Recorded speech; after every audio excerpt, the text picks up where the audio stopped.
Welcome, traveler. Tonight we stand beneath the scaffold's shadow, where law meets fear, and justice bleeds into ritual.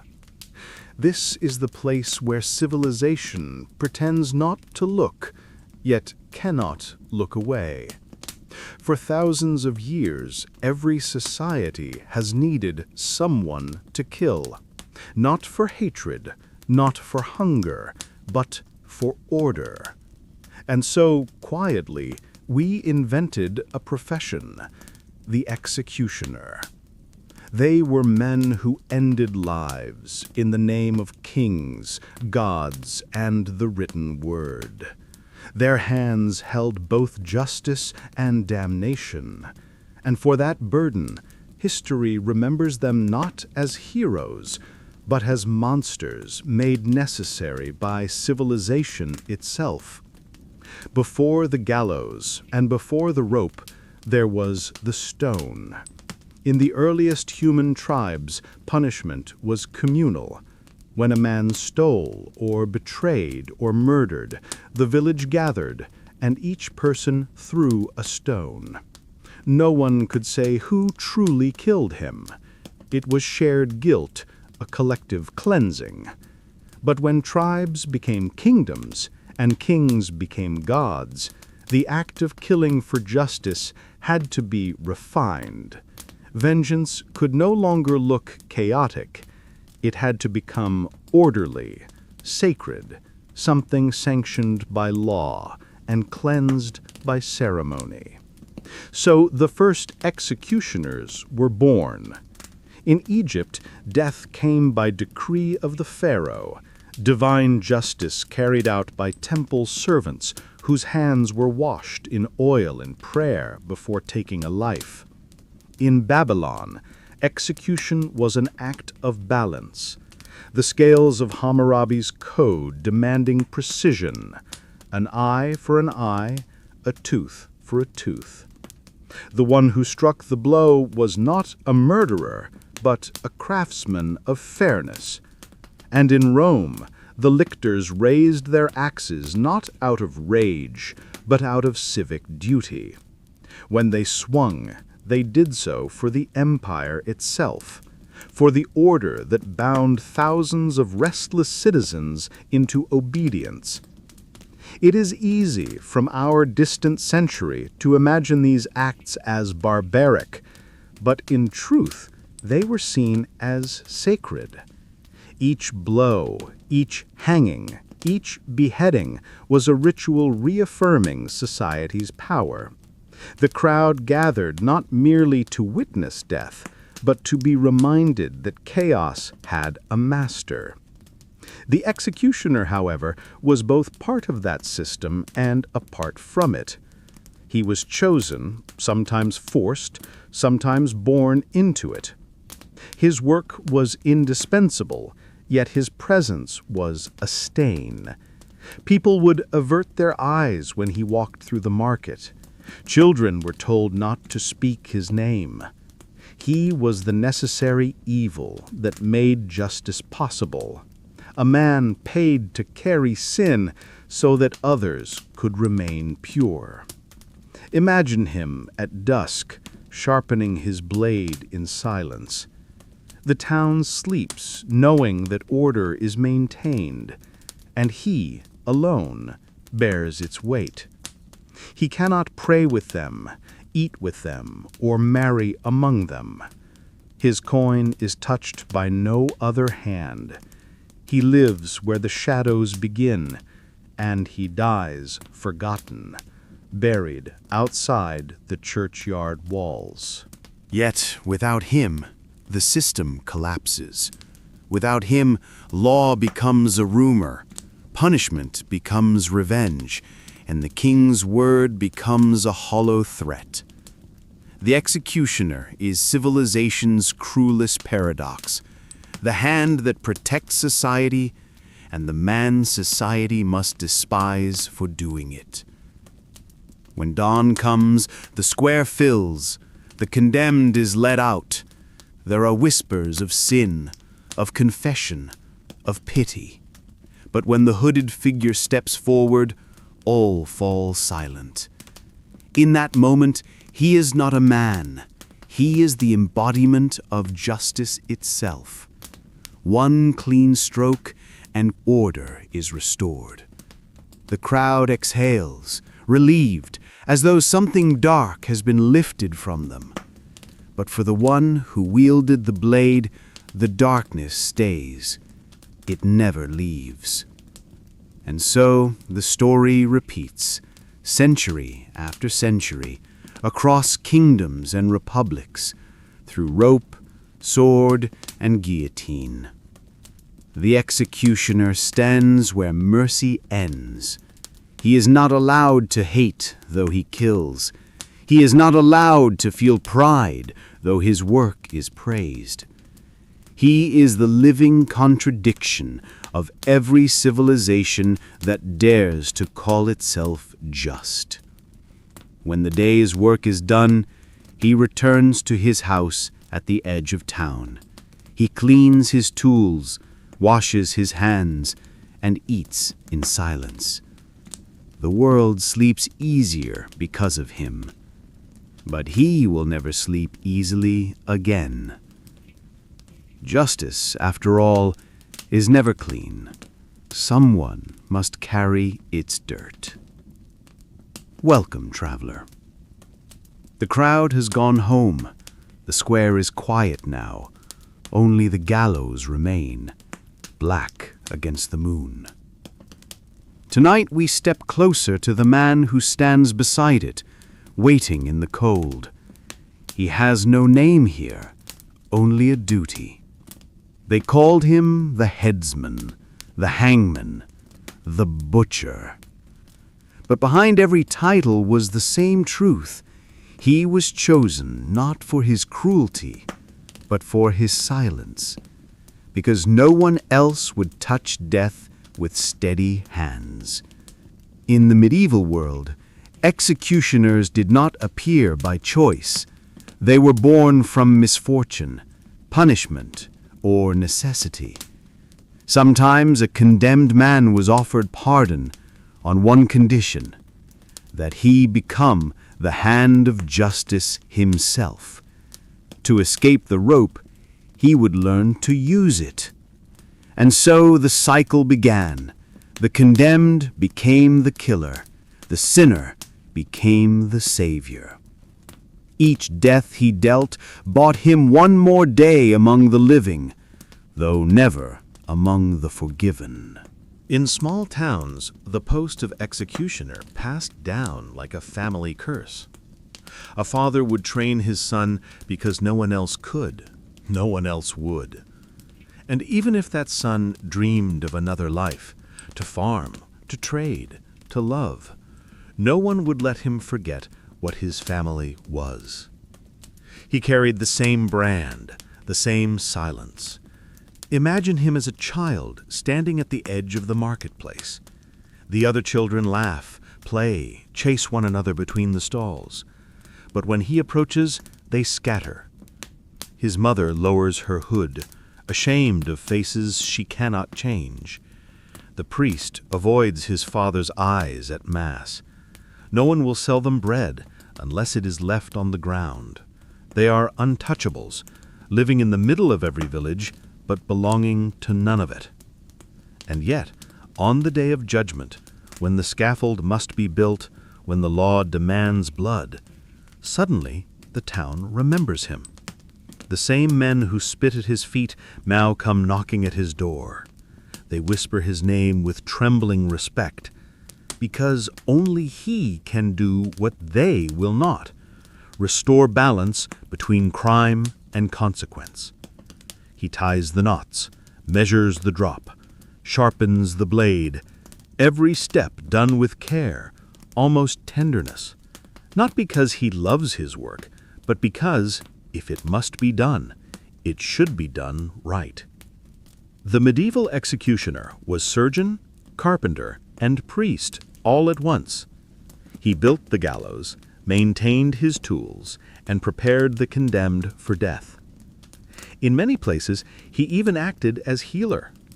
People feared his touch, but believed his hands carried strange power, that the man who dealt death might also drive away illness. A drop of his blood, a strand of his rope, a coin from his purse, all were thought to bring luck or cure disease. And so those who cursed him in daylight sought his blessing in the dark. But the curse was heavier than superstition could lift. Executioners lived at the edge of towns, their homes marked by red doors or stakes. They were buried outside consecrated ground. Their children were not allowed to marry into other families. If they fell in love, it was with someone equally shunned, a widow, a beggar, or another outcast. Whole lineages of hangmen formed, carrying the same sorrow through generations. One of the most famous was the Sanson family of France. 7 generations of executioners who served kings and republics alike. Their ancestor began as a soldier forced into the role. His descendants inherited it like an heirloom. When the French Revolution came, their duty turned endless, heads falling faster than prayers could be said. The last Sanson would live long enough to see the guillotine dismantled, but never long enough to escape its shadow.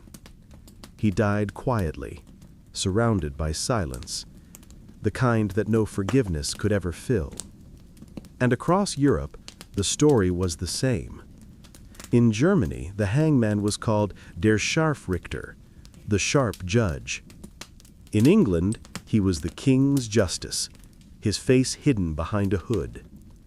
In Italy, he might be called the boia, a word that became an insult meaning brute or monster.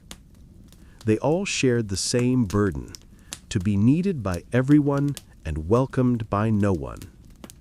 By night, they prayed, not for mercy, but for distance. They asked that death would leave them untouched, even as it worked through their hands. Many refused to speak after an execution, fasting for days. Some drank to forget. Some built tiny chapels beside their homes, where they knelt alone and whispered their guilt into the walls. They had seen more final breaths than any priest, and each one left a mark no water could wash away. Still, every dawn the world required their presence again. Kings made laws, judges passed sentences, and someone had to make them real. The executioner's life was a strange mixture of disgust and honor, the sinner's job wrapped in holy command. When he walked through the streets, people crossed themselves, but when he died, the town mourned him in secret. The church bells rang not for his soul, but for the uneasy peace he had kept. Because every civilization, no matter how holy, has always needed a man to stand between order and chaos, a man to do what must never be spoken of. And as long as there were crimes, kings, and gods that demanded blood, the executioner's shadow would remain, silent, waiting, unseen, yet indispensable. He was the law's last breath, the conscience no one wanted to claim. And in his silence, he carried the sound of a world too afraid to face what justice truly costs. They called him a man of the law, yet he lived as if outside it. The executioner was not a judge, not a priest, and not a soldier, yet he bore a heavier burden than all three. His world was ruled by one terrible balance. If he faltered, justice faltered. If he felt pity, order trembled. So he learned to kill cleanly, swiftly, without hesitation, and to keep his face still when the crowd cheered or cursed. Most executioners did not begin with a calling. They began with inheritance. A father's trade passed to his son, a family business built on the weight of death. In towns across Europe, these families became grim dynasties.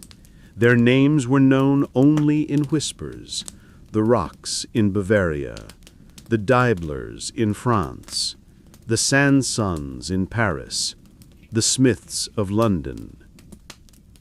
They lived behind high fences, their windows shuttered, their neighbors watching with quiet disgust.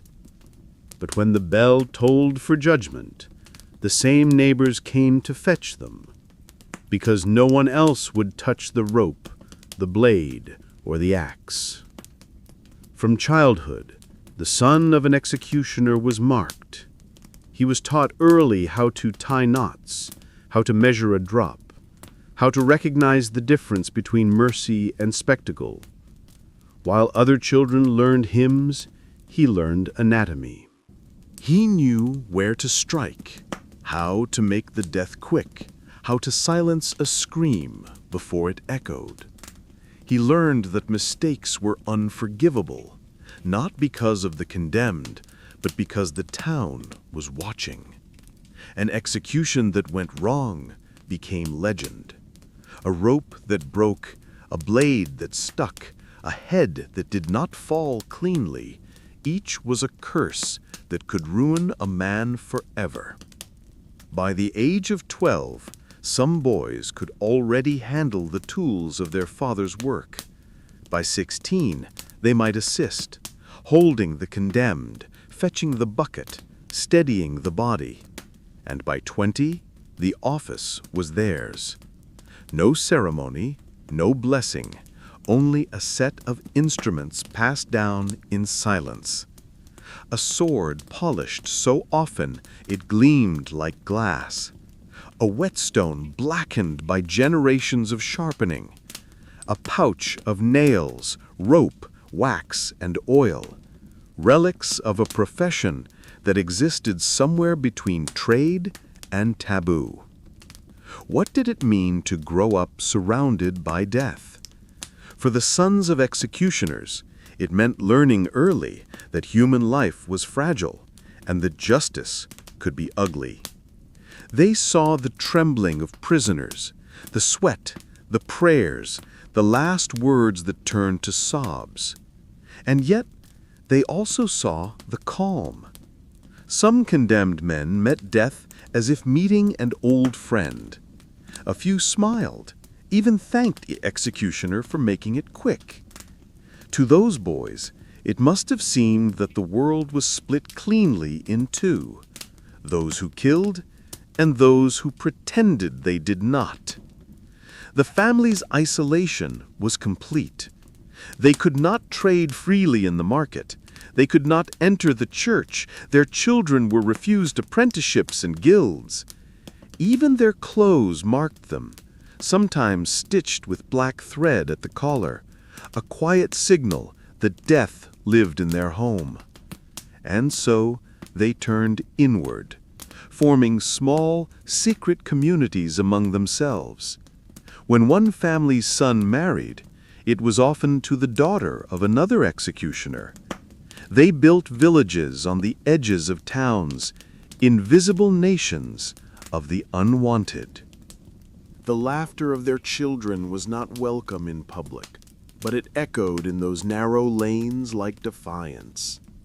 There was a strange pride among them, too, a private pride that came from skill. For all their shame, the executioner's craft was meticulous, even scientific. They studied the weight of bodies, the strength of hemp, the sharpness of iron. Some wrote manuals detailing how to hang, how to behead, how to spare unnecessary suffering. In an age when doctors still bled their patients by superstition, the executioner understood anatomy with frightening precision. He knew the limits of the spine, the rhythm of the heart, the moment when a breath became silence. When plague struck or famine spread, it was often the executioner who tended to the dying. He alone knew how to touch the infected without trembling. He handled bodies no one else dared to approach. And sometimes, when a doctor was unavailable, people came to him, quietly, at night, asking for healing. They believed his hands, stained by so much death, could drive out sickness. He might bleed them, set a bone, or sell a potion brewed from herbs in superstition.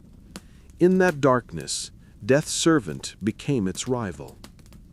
But even this small mercy could not erase what he was. When morning came, and a new sentence was read in the square, he returned to his post. The crowd gathered again, as they always did.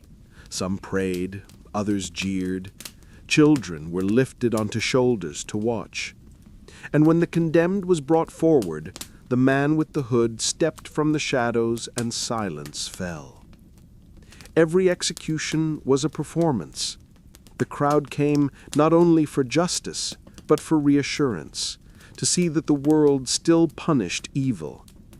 The executioner understood this better than anyone. He became an actor in the city's great moral theater, the only one allowed to play the villain and the savior in the same breath. He learned to move with ritual precision, the reading of the sentence, the inspection of the rope, the final whisper in the prisoner's ear. Sometimes he prayed with them, sometimes he lied, saying it would be quick, that it would not hurt. And then he did what no one else could. When it was over, the crowd erupted in noise, applause, sighs, shouts of relief. The executioner bowed his head and walked away. His task was done, his sin renewed. At home he ate in silence. His wife laid bread and wine on the table, but they spoke of anything except the morning's work. The blade was cleaned, the rope coiled, the ledger signed. Each name written carefully, one more soul carried on his conscience. It was said that an executioner could always recognize the faces of the dead, that he saw them in dreams, standing in the mist between gallows and dawn. They never accused him, they only watched, waiting for him to join them. In the stillness of those nights, perhaps he understood what the rest of the world refused to see, that justice, for all its glory, was always written in someone else's blood, and that someone, somewhere, had to keep their hands dirty so the rest of us could believe in purity. The crowd calls it justice. The priest calls it judgment. But the executioner knows it by another name, necessity. To him, killing is not passion. It is profession. It has a rhythm, a structure, an etiquette that separates the craftsman from the brute. The common man believes that death is a single act. The executioner knows it is a sequence, a preparation, a prayer, a performance. And like every ritual, it begins long before the condemned ever arrives at the scaffold. When word spreads that an execution has been ordered, the city changes. Merchants set up stalls near the square. Children climb rooftops. Church bells ring differently that morning, slower, heavier. Every town has its own rhythm of death, and the executioner is its metronome. He wakes before dawn. He checks the tools, the rope, the axe, the block. If it is hanging, he measures carefully the height of the gallows, the weight of the condemned. Too short a drop, and the neck will not break. Too long, and the head may come off entirely.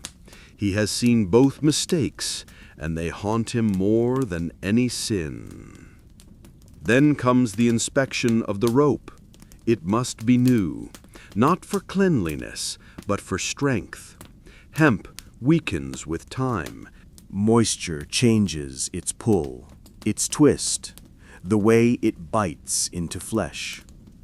He runs it through his hands, feeling for imperfections. When the fibers are right, he dusts them with chalk. Every motion is mechanical, practiced, yet reverent, as though he is preparing not for death, but for worship. If it is a beheading, the ritual is different. He sharpens the blade until it sings against the stone. He tests its edge on parchment. He polishes it until he can see his reflection, though he never looks long. Some say he fears seeing the faces of those he has killed staring back at him. Perhaps that is true, or perhaps he simply does not wish to remember his own. While the town stirs and whispers, he eats a plain meal, bread, water, nothing more. He does not drink before an execution. He must be steady, exact, invisible. The moment he raises his hand, the entire weight of order falls upon it. One tremor, one mistake, and the illusion of justice shatters. The condemned is brought to him. Sometimes they are quiet, eyes closed as if already halfway to the grave. Others scream, beg, curse God and man alike. He does not answer. It is not his place to comfort or condemn. He listens for breathing, shallow or steady, and adjusts his work accordingly. He measures the rope once more, tying the knot just so, always behind the ear, never under the chin. A wrong knot can mean a slow death. He knows how long it takes a man to stop struggling. 20 heartbeats, sometimes 30. He has counted them. The priest speaks. The crowd hums. The condemned looks skyward or downward, but rarely at him. And then there is silence, the deep collective stillness of hundreds holding breath. That is the moment when the executioner becomes something else. He is no longer a man. He is function. He is the blade that cuts, the hand that strikes, the mechanism that restores balance. When it is done, the body hangs limp. A ripple moves through the crowd, satisfaction, fear, pity, curiosity. The executioner checks the pulse, notes the time, and signals for the bell. He unties the rope, cleans the block, wipes the blade. No one speaks to him. No one thanks him. The law demands its due, and he has delivered it. He returns home by a different road, always away from the market, away from the chatter. He removes his coat before entering his house. His children have been sent away for the day. His wife has scrubbed the floor twice. Still, she can smell the iron of blood on him. He eats again, this time in silence. The bread tastes the same, but heavier. Each bite feels like a confession. In the evening, he opens his journal, a private record of every death he has delivered. Not out of pride, but precision. The date, the name, the crime, the manner. A strange, meticulous liturgy written in ink and memory. Some nights he wonders how many of those men were truly guilty. Some nights he forces himself not to wonder at all. He has learned that justice is a delicate machine. The king's decree, the judge's sentence, the priest's blessing, all of it depends on one quiet hand doing what no one else dares. Without him, the gears of order seize. Without him, law is only words on parchment. And so he bears the paradox. The purer the kingdom's law, the dirtier his hands must become. He is the proof that morality cannot exist without compromise, that peace is written in the blood of those deemed unworthy to share it. When sleep finally comes, it is never deep. He dreams of empty gallows, of ropes swaying in the wind. He hears a voice, sometimes his own, sometimes the echo of the condemned, whispering the same words again and again. Someone must do it. And when he wakes, the city is quiet once more. The square is washed, the crowd dispersed, the law satisfied. But beneath the earth, beneath the cobblestones and prayer, another truth remains, that every civilization, however righteous, builds its peace upon the shoulders of one man who cannot be forgiven. The scaffold stood at the edge of every city like a monument no one wished to acknowledge. It was not built to last, yet it endured. Timber stained by rain and blood, a wooden altar to the gods of order and fear. When the townspeople passed it, they looked away, but when the bell rang, they came running. On execution day, the gallows became a stage. Merchants dragged their carts close to the square, selling roasted chestnuts, spiced wine, and cheap ribbons for children. The church bells tolled slowly, marking the hour of justice, though no priest dared to stand too near. From the narrow streets came the murmurs of hundreds, maybe thousands, cobblers, widows, beggars, nobles, all drawn by the same dark curiosity. To see a man die was to see the law made real. It was reassurance that the world, cruel though it was, still had rules. The executioner arrived first. He moved through the crowd like a ghost. No one spoke to him, yet every eye followed. He wore gloves even in summer to hide the hands that did the king's work. Behind him came his assistants, boys barely grown, carrying coils of rope, iron tools, a hammer, a bucket. They worked in silence, testing the timbers, tightening the bolts, marking the plank where the condemned would stand. To them it was routine, the quiet preparation for a task that never grew easier, but always grew more precise. When the condemned arrived, the noise changed. Some hissed, some prayed.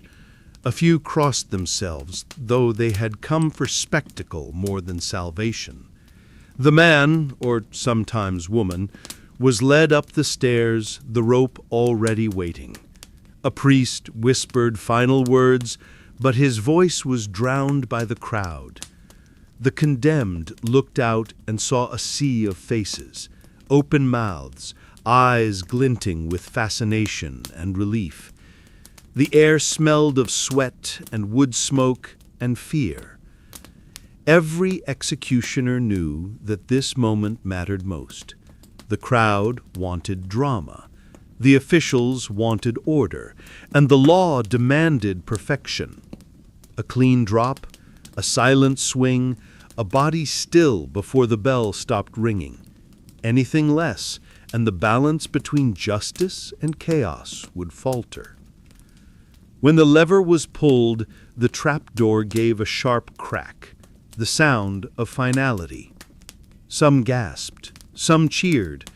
The executioner's heart did not move.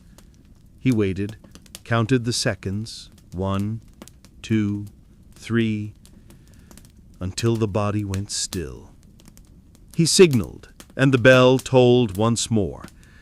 Then came the slow dispersal of the crowd, leaving the square littered with paper, spilled wine, and fragments of laughter that sounded too close to mourning. But not every death went as planned. Sometimes the rope snapped. Sometimes the drop was misjudged.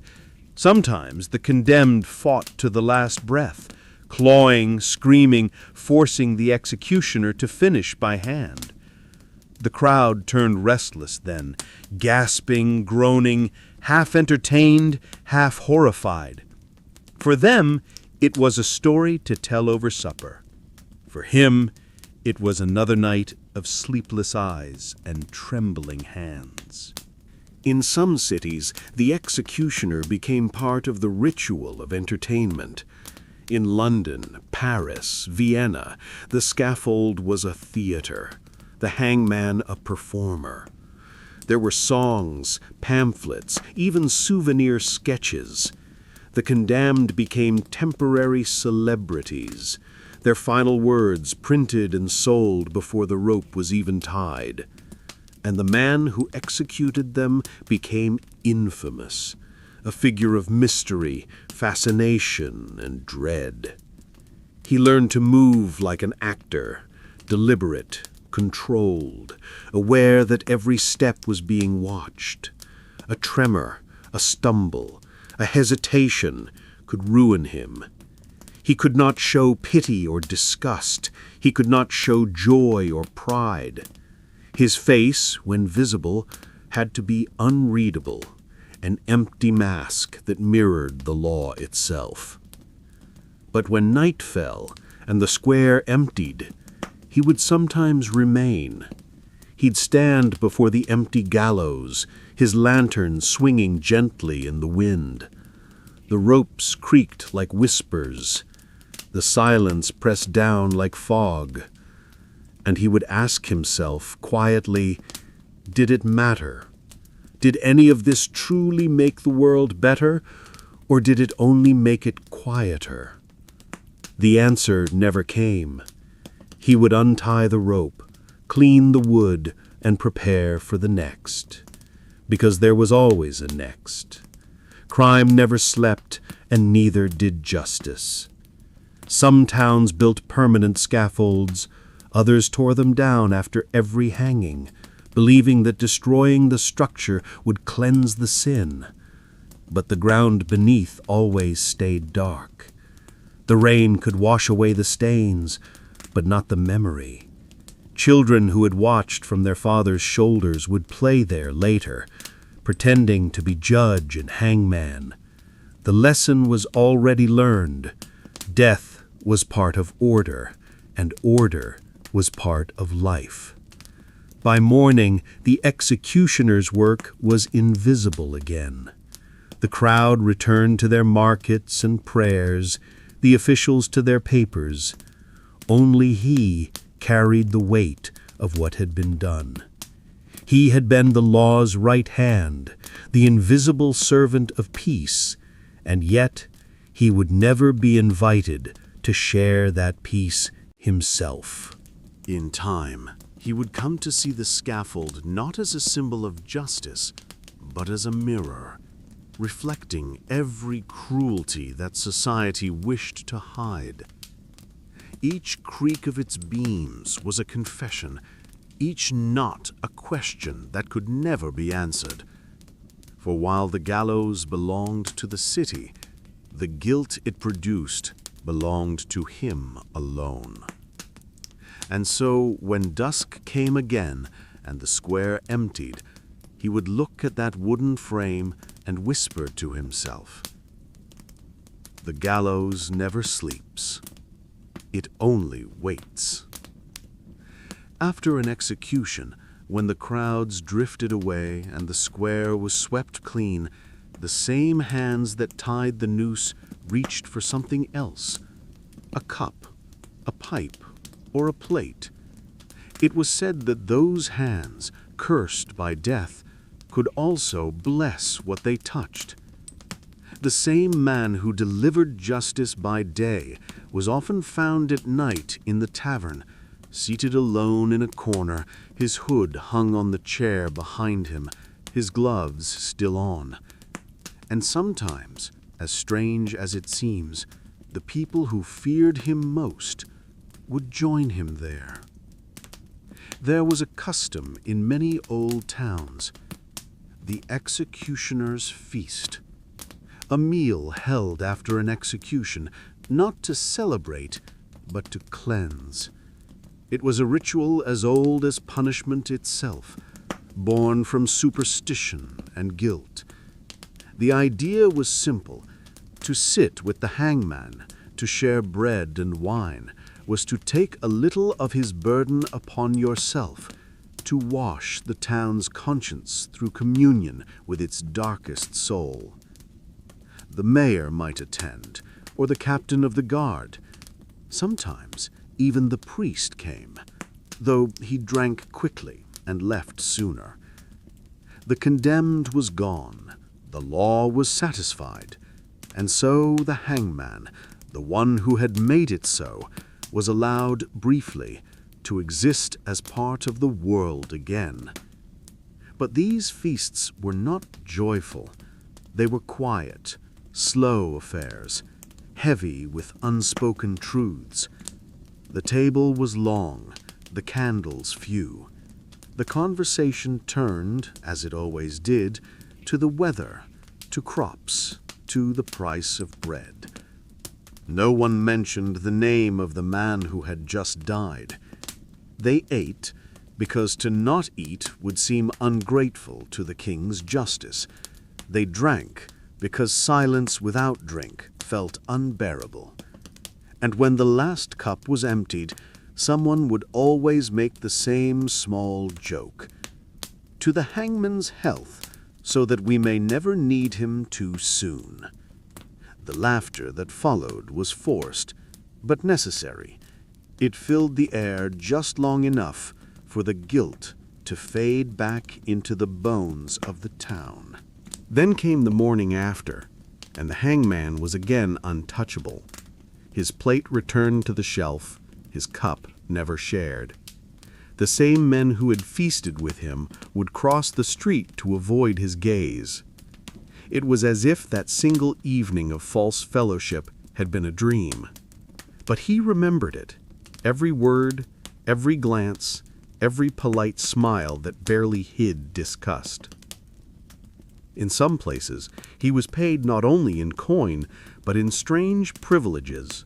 He could claim the clothes of the executed, their weapons, sometimes even their horses. He could collect certain taxes, sell rope by the inch as relics of justice. He might be allowed to fish freely in the river or to graze animals on common land. The city gave him wealth, but not belonging. Gold could buy food, but never forgiveness.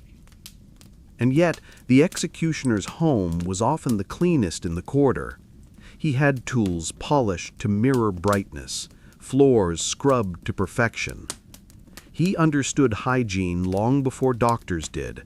He had to, for his trade dealt with blood, and blood carried disease.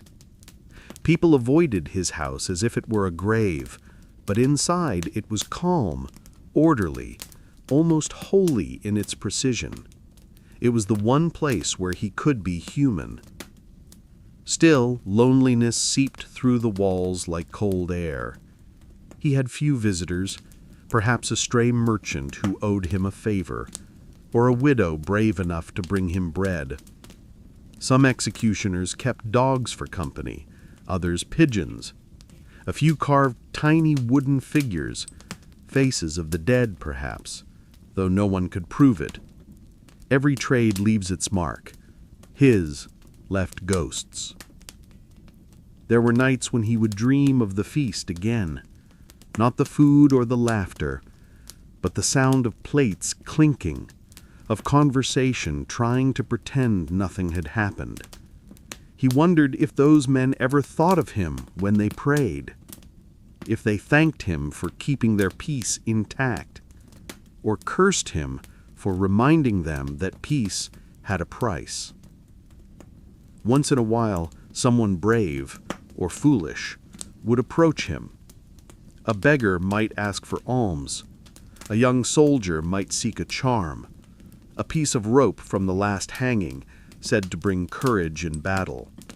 He gave freely, not because he believed in such things, but because he understood that people needed them. They needed to feel that even death could serve a purpose.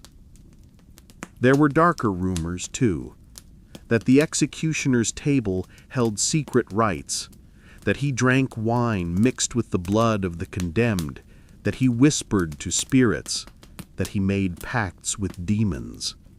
None of it was true, of course, but superstition always grows where fear lives, and fear was his constant companion. Sometimes he would light a candle and eat alone, bread, cheese, a little wine, whispering the names of the dead before each bite. Not as an apology, but as remembrance. He believed that forgetting them would make him no better than those who condemned them. In his own strange way, it was prayer. And when the candle burned low, he would think of the feast, Not the one of last night, but the one that would come again someday soon. Another crime, another sentence, another meal to cleanse what could never truly be clean. Because the wheel of justice turns not by reason, but by repetition, and the man who feeds it must always return to the table, whether invited or not. The executioner's feast was the world's way of pretending that sin could be swallowed, that guilt could be shared. But when the last candle went out, only one man remained awake, still tasting the ashes of justice on his tongue. For the others, it had been a meal. For him, it was communion. In every town where the scaffold stood, there was a house that everyone knew but no one dared to name. Its shutters were always closed, even in summer. Its gate was built higher than the rest, its path lined with stone instead of flowers. Children were told to walk on the other side of the street when they passed it. And behind its walls lived the one family no one would visit, the family of the executioner. They were called the silent families. Their existence was a kind of secret everyone shared. The husband worked for the law, but the law would not defend him. The wife kept the home immaculate, but no one would buy her bread or milk. The children went to church, but sat apart from the others, as if their souls carried the same stain as their father's rope. Their lives were lived in the margins of respectability, necessary, yet unwelcome. The wife of an executioner knew silence better than anyone. She learned to answer knocks at the door with eyes lowered. She sewed his husband's gloves when they tore, washed his shirts in cold water to lift the stains, and said nothing of what she found in the pockets: chalk, fragments of rope, a button torn from a condemned man's coat. At market, when other women whispered, she smiled politely, pretending not to hear. She learned to shop at dawn, before the stalls grew busy. She learned to take the long road home. Some women had been born into such lives, daughters of hangmen, raised in houses where supper was eaten after the bell tolled and the world had gone quiet. Others had married into it without fully understanding. They thought they were marrying a man with steady wages, a small estate, perhaps a bit of authority. Only later did they discover what those coins truly cost. The children bore the heaviest burden. They played alone, behind the walls of the garden, their laughter hidden from the street. Other boys would call them cursed, or half-devils, running when they came near. At festivals, when the town gathered for games or music, they stood at the edges, watching as if through glass. Sometimes the braver ones would throw stones at their windows, daring each other to touch the executioner's gate and run. It became a local sport, tempting fate, as if his curse could pass through wood and iron. Inside, the children asked questions. "Father, why don't people like us?" He would answer quietly, "Because they need us." And people never love what they need. There was no anger in his voice when he said it, only resignation. He understood that his work protected the very people who despised him.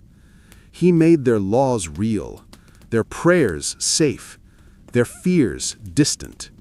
And for that, he was rewarded with isolation. When his daughters grew older, marriage became nearly impossible.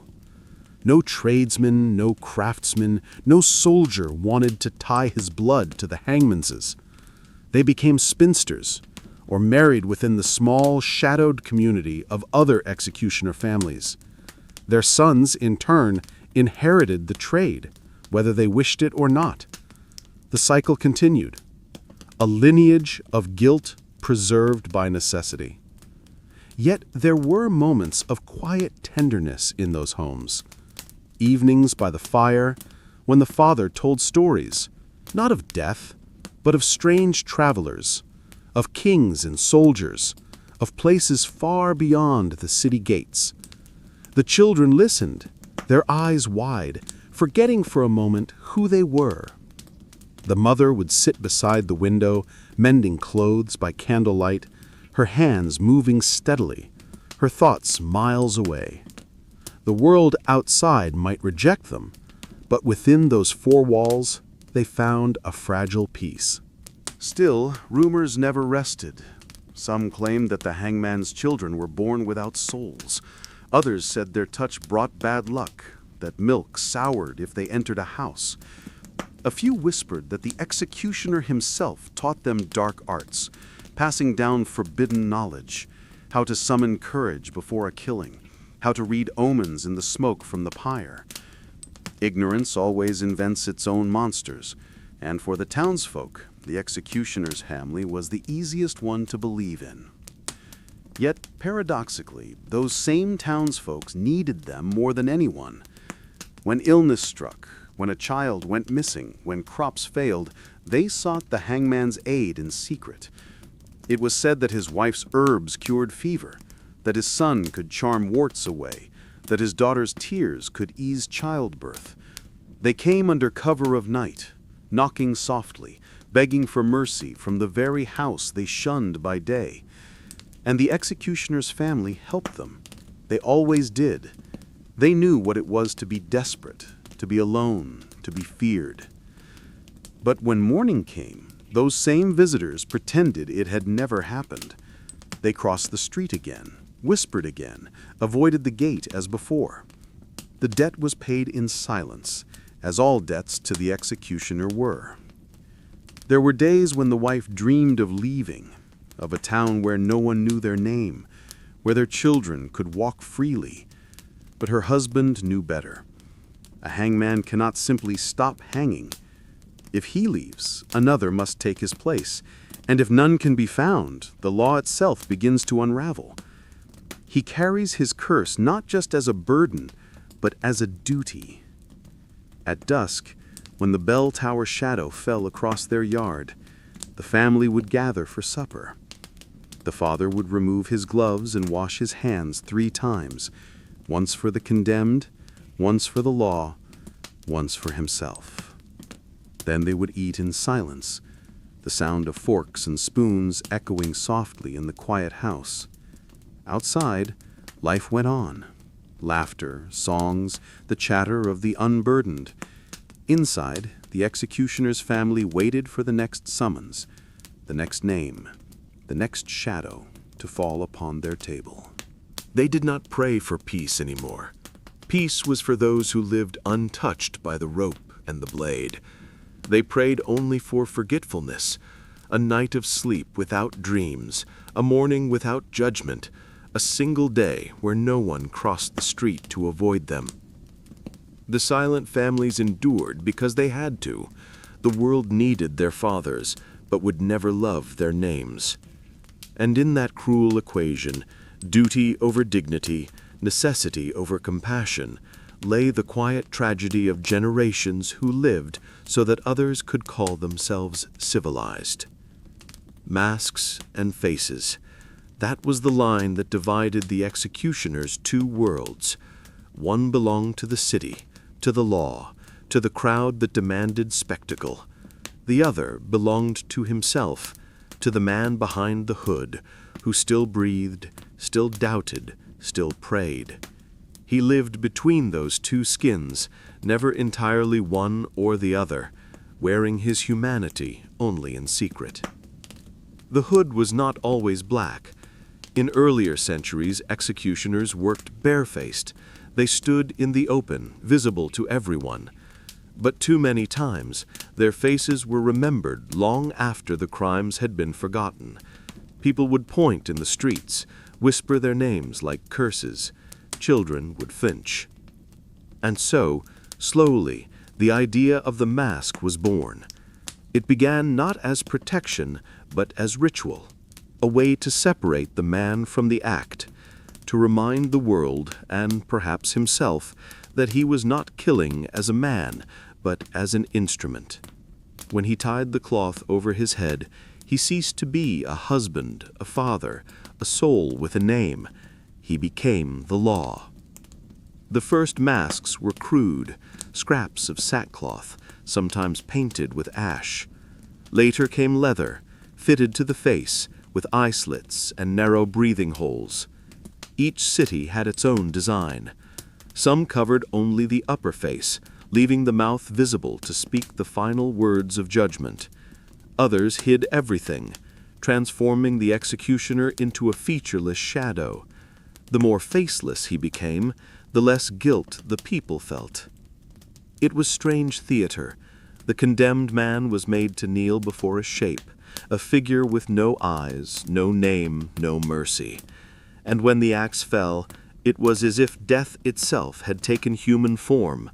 The crowd could go home believing the man behind the mask was something other than human, a creature born for killing, untouched by pity.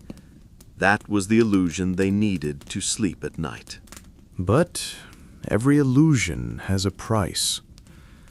When the mask came off and the day's work was done, the man beneath it had to face what he had become.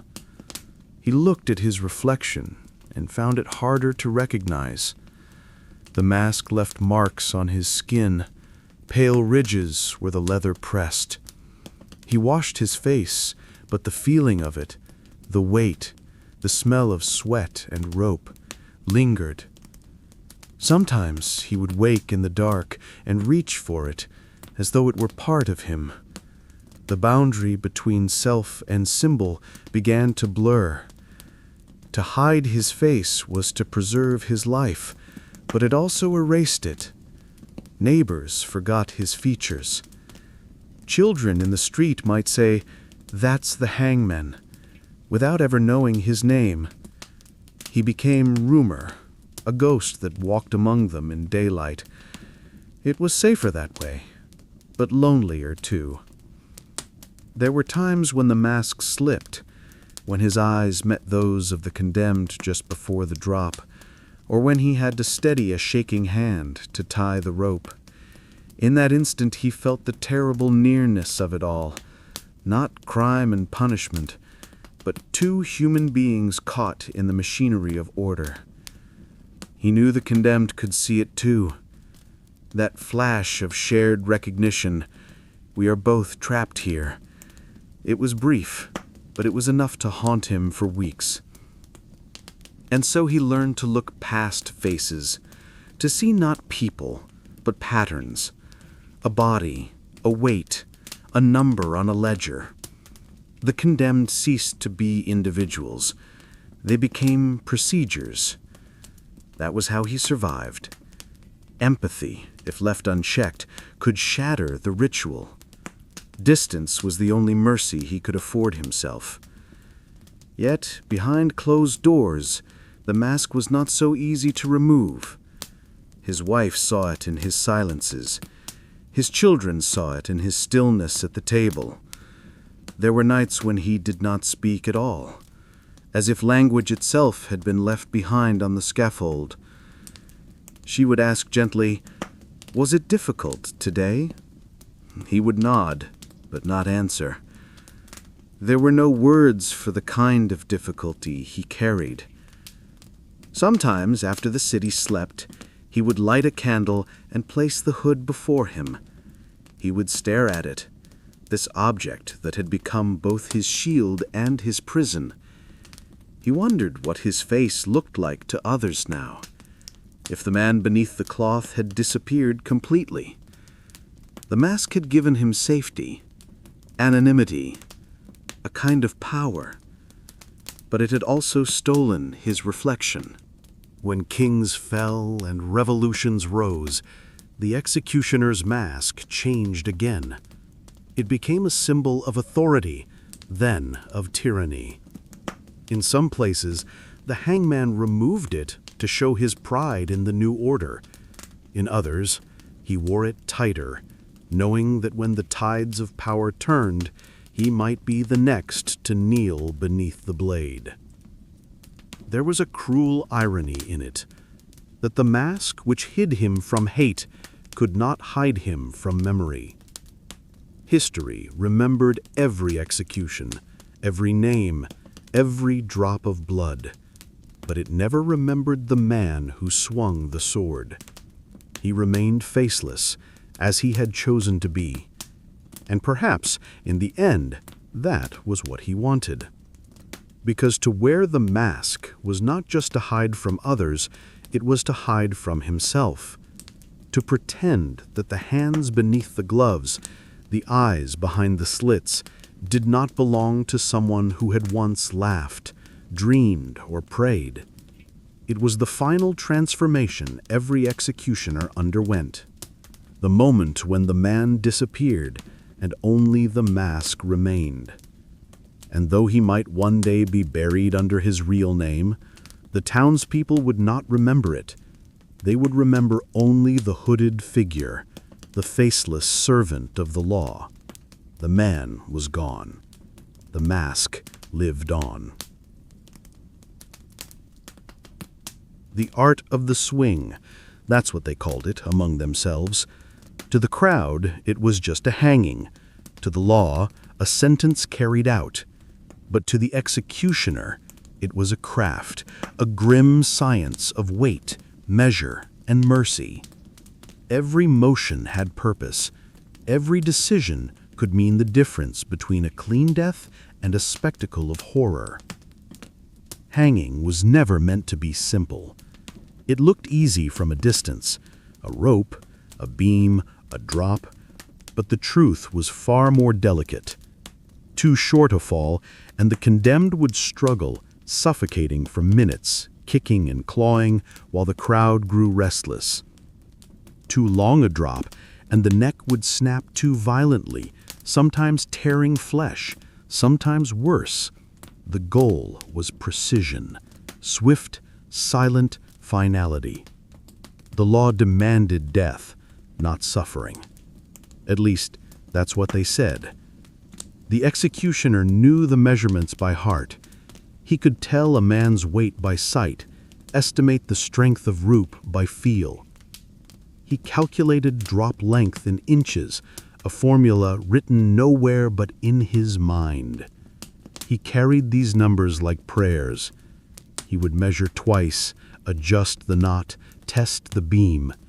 Each movement careful, unhurried, as though preparing a sacred ritual. Before the condemned arrived, he walked the scaffold in silence. He checked the boards beneath his feet, the hinge of the trapdoor, the chalked mark where the prisoner would stand. He ran the rope between his fingers, listening to its creak. To anyone watching, it looked mechanical, routine. But in his heart, every movement was a conversation with conscience. He was not allowed to question the verdict, only the method. His duty was not to decide if a man should die, but to ensure it happened correctly. There was strange comfort in that distinction. He had learned from others before him, the veterans of the rope, the quiet masters of this grim precision. They passed down their knowledge in whispers, like guild secrets. They spoke of knots that tightened too quickly, of rope that burned the skin instead of breaking the neck, of the angle of the beam that could change everything. To the untrained eye, a hanging was an ending. To them, it was an execution of balance between cruelty and mercy, chaos and order. When the condemned stepped onto the platform, the executioner moved without pause. He knew the rhythm, the reading of the sentence, the prayer, the tying of hands, the fitting of the noose. His fingers worked smoothly, almost tenderly. There was no anger, no joy, no hesitation. Emotion had no place here. It only spoiled the craft. Sometimes, though, as he placed the knot behind the left ear, he could feel the trembling of the prisoner, a pulse quickened by fear, the faint tremor of a man who still hoped for pardon. That was the hardest moment, the one he tried not to think about. He avoided looking into their eyes. The rope was easier to face than humanity. When the lever was pulled, there was always a moment, a brief, silent instant between motion and stillness. The body dropped, the rope snapped taut, the air shuddered. Then came the sigh, the soft, almost peaceful sound of finality. That was when he exhaled. He waited, watching carefully, counting the seconds. 1 minute, 2, 3. Only when the body hung motionless did he nod to his assistants. The work was done. He recorded every detail later in his notebook. Not names, never names, but notes on the procedure.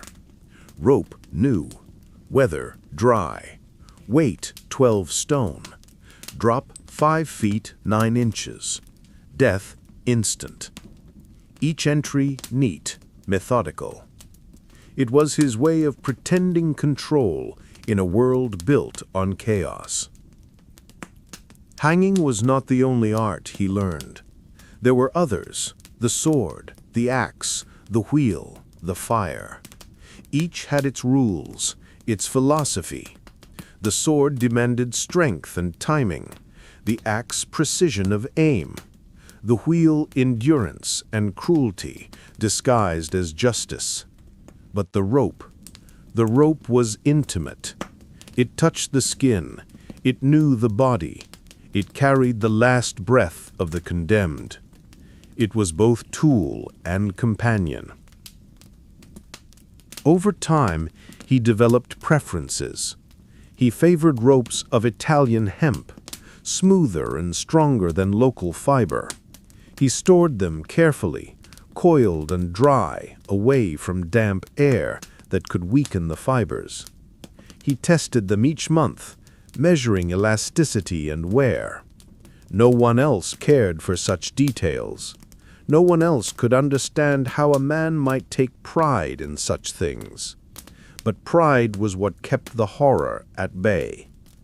To treat the craft carelessly was to turn it into murder. There were days when mistakes happened, when a man was heavier than he looked, or the beam swayed, or the wind caught the rope. Those nights the executioner could not eat. He would sit in silence, hands trembling, knowing that the world would call it justice, but he would know it as failure. For every execution done wrong, a small part of him unraveled. He told no one, not even his wife. Some burdens could not be shared, not even in confession. In certain cities, when the hangman died, his tools were buried with him: the ropes, the knives, the black hood. It was believed they carried his sins, that to pass them on would curse another soul. But in others, the tools were inherited, handed down from father to son, polished, repaired, reused. Each knot tied by one generation, tightened around the neck of the next. And still the art continued. No matter how the world changed, no matter how laws softened or rulers fell, there was always someone who needed to be shown the price of disobedience. Always a rope, always a man trained to use it. The crowd might avert its eyes now, ashamed of what once thrilled them, but the executioner's craft did not vanish. It only moved into the shadows, where precision and silence still ruled. The art of the swing was never about death. It was about control, the fragile illusion that order could be made perfect through technique, that the horror of killing could be softened by discipline. And so long as the law needed that illusion, there would always be hands steady enough to pull the lever and hearts quiet enough to live with what followed. The final words, that was what lingered longest. Long after the crowds dispersed and the gallows stood empty, the executioner could still hear them. Sometimes a whisper, sometimes a shout, sometimes nothing at all. Each voice etched itself somewhere deep, where memory and guilt intertwined. He had learned not to listen too closely, but words have a way of staying, even when you pretend not to hear them. They filled the silence between heartbeats, returning in dreams, echoing in the creak of the rope. Some pleaded for mercy. Some cursed him. A few forgave. Those were the hardest to bear. Before every execution, there was a ritual, the condemned man's last confession. The priest would come first, carrying the cross, the Bible, and the small promise of redemption. He would whisper in the prisoner's ear, urging him to repent, to unburden his soul before the end. Sometimes the executioner waited nearby, pretending not to listen. He heard the same stories again and again: theft, jealousy, drunken rage, betrayal, desperation. The sins changed, but the voices were all the same: trembling, afraid, human. The priest would bless the man, touch his forehead, and step aside. Then came the executioner's turn. He asked no questions. He offered no advice. He only said the same line, always in the same quiet tone: "Do not fight the rope." It was the kindest thing he could give. There were prisoners who wanted to die well, to face the crowd with dignity, to prove that they were more than their crime.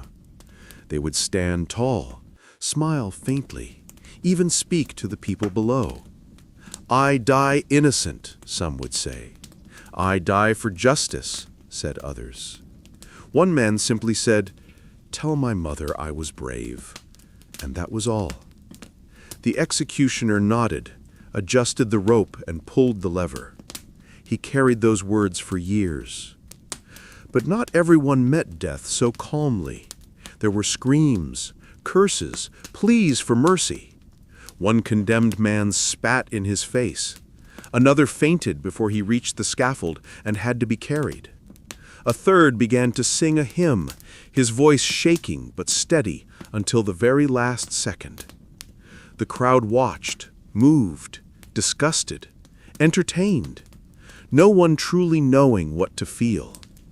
For the executioner, it was always the same. He had to remain still, detached, unseen. If he faltered, even for a moment, the illusion of justice would crumble. And yet he was human.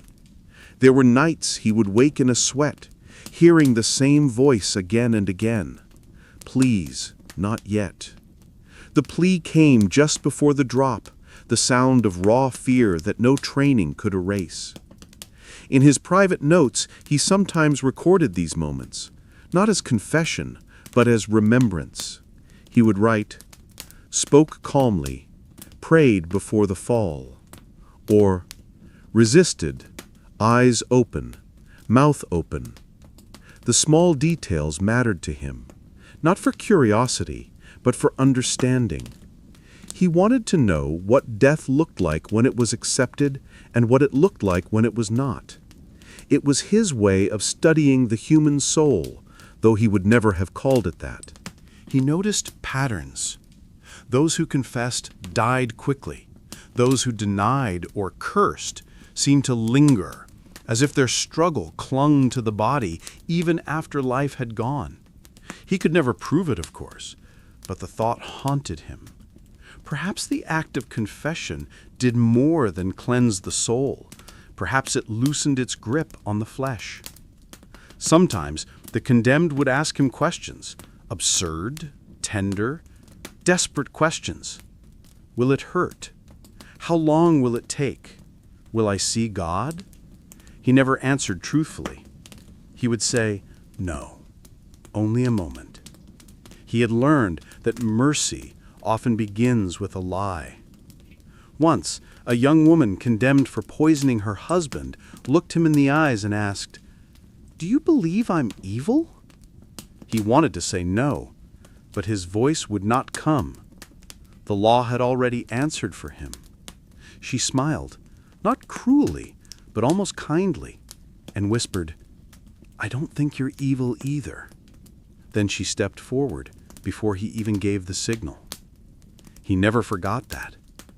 There was another time, a nobleman, proud and defiant to the end. When asked for his last words, he turned to the crowd and shouted, "Remember me, not the man who kills me." But history remembered the executioner, not him. Fame has strange tastes. It prefers those who finish the story, not those who end within it. The priest always said that confession freed the soul. The executioner wondered if it only transferred the weight from the condemned to himself. Each secret, each plea, each tear whispered into that final air found a new home in him. He carried them the way others carried faith. They followed him from city to city like invisible ghosts walking just behind. When he grew older, he began to keep a candle burning at night. He said it was for the lost, though he never said which ones. Perhaps it was for them, the voices that never stopped echoing. Perhaps it was for himself. On quiet nights, when no sentence awaited, he would open his window and listen to the wind moving through the trees. It sounded almost like breathing, almost like words. He would close his eyes and whisper the line he had spoken so many times before, "Do not fight the rope." And for a fleeting second, he wondered if he was saying it to the dead or to himself. The guillotine's song was unlike any other sound in the world. It was not a scream, not a thud, not even a cry.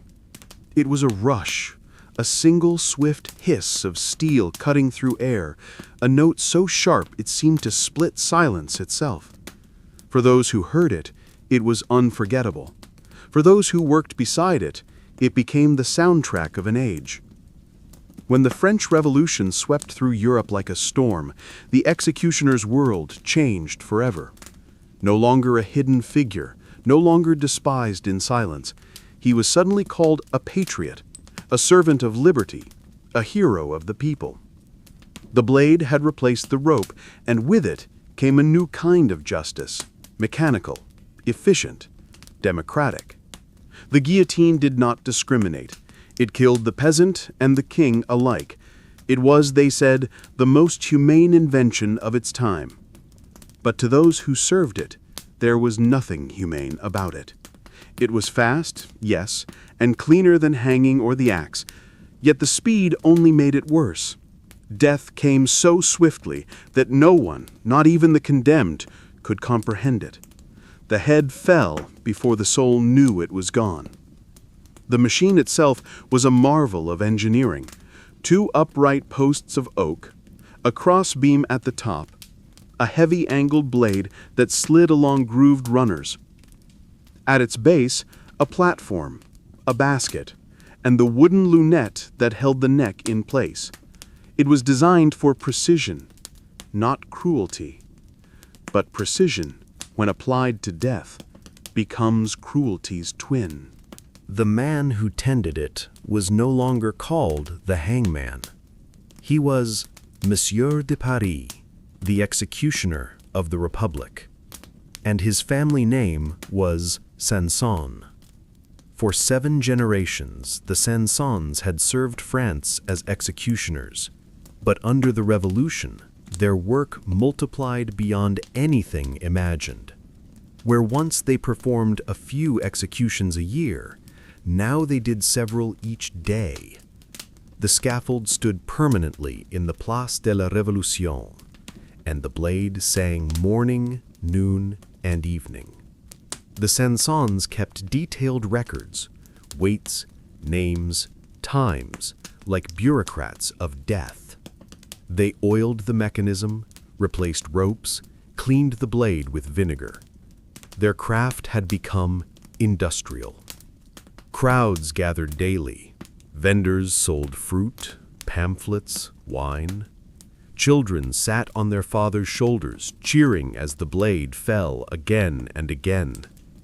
Each drop of steel was met with applause, as if justice were a performance, and the nation itself was the audience. But for the man pulling the lever, there was no applause in his heart, only exhaustion. It was said that Charles-Henri Sanson, who executed Louis XVI himself, trembled so violently afterward that he could not eat for 2 days. He wrote later, "It was the law that killed the king, not I. I was merely its shadow." That was what the guillotine did. It made killing impersonal. It removed the hand, the face, the hesitation. One lever, one fall, one clean division between life and death. No judgment, no cruelty, no ceremony. And yet, in that simplicity lay something monstrous. It made death too easy, a mechanical act that asked for no courage, no reflection. Before, the executioner had been part of a ritual, a visible bridge between the law and its consequence. Now, the machine did the work. The man behind it could vanish into anonymity, his humanity erased by gears and gravity. He was no longer the agent of justice, only its custodian. He oiled the blade, replaced the straw, wiped away the blood, and waited for the next name on the list. There was a strange comfort in it. He no longer had to look into the eyes of the condemned. He no longer felt the tremor of a neck under rope, or the resistance of bone beneath an axe. The blade took that burden. But at night, when the streets were quiet and the square empty, he could still hear the sound. That short, sharp whisper as the blade descended. It haunted him like a memory of wind through metal, or a sigh cut short. In time, even the crowds began to tire. The novelty faded. What had once been spectacle became routine. The guillotine, which had promised equality, became a symbol of endless death. Every new government used it. Every revolution fed it, until even its inventors began to question what they had made. The executioner aged quickly during those years. He saw more faces than he could count. Nobles, soldiers, poets, priests, thieves, mothers. They blurred together into one long procession. He stopped recording the details in his notebook. There were too many. He began to wonder if the guillotine itself was feeding on them, not just their bodies, but their identities. Every fall of the blade erased another piece of history, until all that remained was silence and sawdust. When the reign of terror finally ended and the guillotine was taken down, the square felt strangely empty. The people called for peace, for rebuilding, for forgiveness. But the executioner could not forget. He had seen too much, done too much, to believe in peace. He retired quietly, living out his days in the countryside. He tended a garden, raised pigeons, avoided mirrors. When he died, his son inherited both his trade and his ghosts. The guillotine itself survived, moved from city to city, used in secret, even when the world claimed it had outgrown such barbarity. It remained a silent witness to the human desire for order and the price of maintaining it. And for those who once worked beside it, that sound, the blade's brief, perfect note, never truly faded. They heard it in the wind, in the creak of doors, in the slow swing of pendulums, the sound of a century believing it had found a better way to kill. History remembers the guillotine as an invention of progress, quick, efficient, humane. But the executioners knew the truth. The machine may have made killing easier. It never made it cleaner. The hangman's burden was not the weight of the rope. It was the weight of the silence that followed. After every execution, the town exhaled. The crowd returned to its errands, the guards washed the platform, and the priests muttered their last prayers. Only the executioner remained behind, tidying his tools with the care of a craftsman cleaning his brushes. The square would forget by morning. He never could. At first he thought the work would grow easier with time.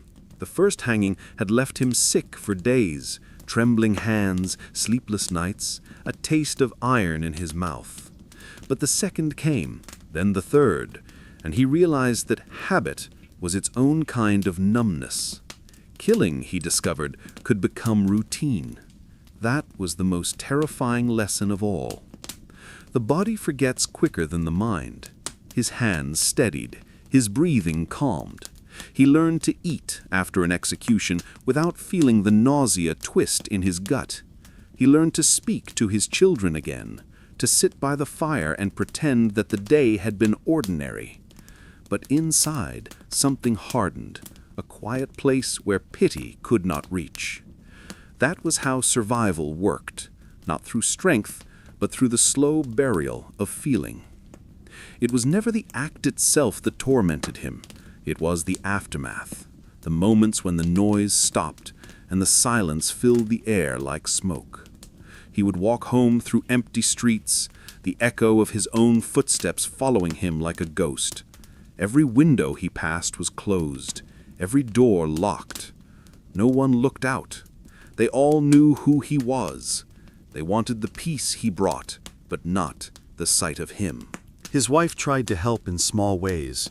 A meal waiting, a candle lit, a quiet hand resting over his. But even she could not enter the place in his mind where the work lived. He did not speak of it, and she did not ask. Between them stood an unspoken agreement that silence was the only way to stay married to a man who killed for the law. Sometimes he dreamed of the condemned, not their deaths, but their faces, the way they looked just before the end. He saw them as they truly were, frightened, young, old, trembling, defiant. They never accused him, they only stared. It was as if their final gaze had frozen time, trapping him forever in that last shared moment. He would wake sweating, whispering their names into the dark, though he could no longer remember which belonged to which. There were others who carried the same burden. He met them sometimes, executioners from other towns, older men who knew the craft and its curses. They met in taverns, in corners, away from prying ears. No one else could understand their talk. They spoke not of sin or guilt, but of technique, of timing, of the toll on the spirit. Each had his own way of coping. Some drank, some prayed, some wrote letters to no one. All of them laughed more than they should have, a hollow, weary laughter that only those marked by death can manage. They shared small rituals, too. One man washed his hands 3 times after every execution, once for the condemned, once for the law, once for himself. Another lit a candle for every name in his ledger. A third kept a pebble from each grave he dug, storing them in a wooden box that rattled like bones when he moved it. Their ways were strange, but necessary. Without them, the mind began to crack. Some executioners turned to superstition. They believed that spirits clung to their tools, that the rope must never be reused without a blessing, that the blade must never taste blood twice in one day. They said the dead followed you if you forgot to pray for them, that their shadows would walk a step behind until you did. He laughed at such tales once, but as the years went on, he found himself whispering a prayer anyway, just in case. There were days when he tried to convince himself that his work was sacred. After all, he did not kill for pleasure. He served the law, maintained order, saved the innocent by ending the guilty. That was the story he repeated to himself, over and over, like a psalm against despair. But deep down he knew the truth.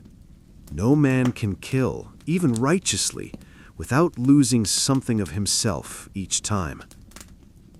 He began to wonder what part of him had died first. Compassion, faith, or simply the belief that he was still a good man. Sometimes he would visit the graves. He did not know why. He claimed it was to check the fences, to ensure the earth hadn't sunken. But really, it was to listen. The cemetery was quiet, almost peaceful. There, the condemned no longer stared or spoke. Only the wind moved, and the sound of it reminded him of breathing, the soft sighs he had silenced so many times. He would stand for a long while, hat in hand, before turning back to town. No one ever asked where he went. In the end, the burden was not a punishment laid upon him by the church or the state. It was the price of being necessary. The world wanted order, and order required someone to do its dirtiest work. That was the unspoken truth of every kingdom and republic. For justice to exist, someone had to bear the sin it produced.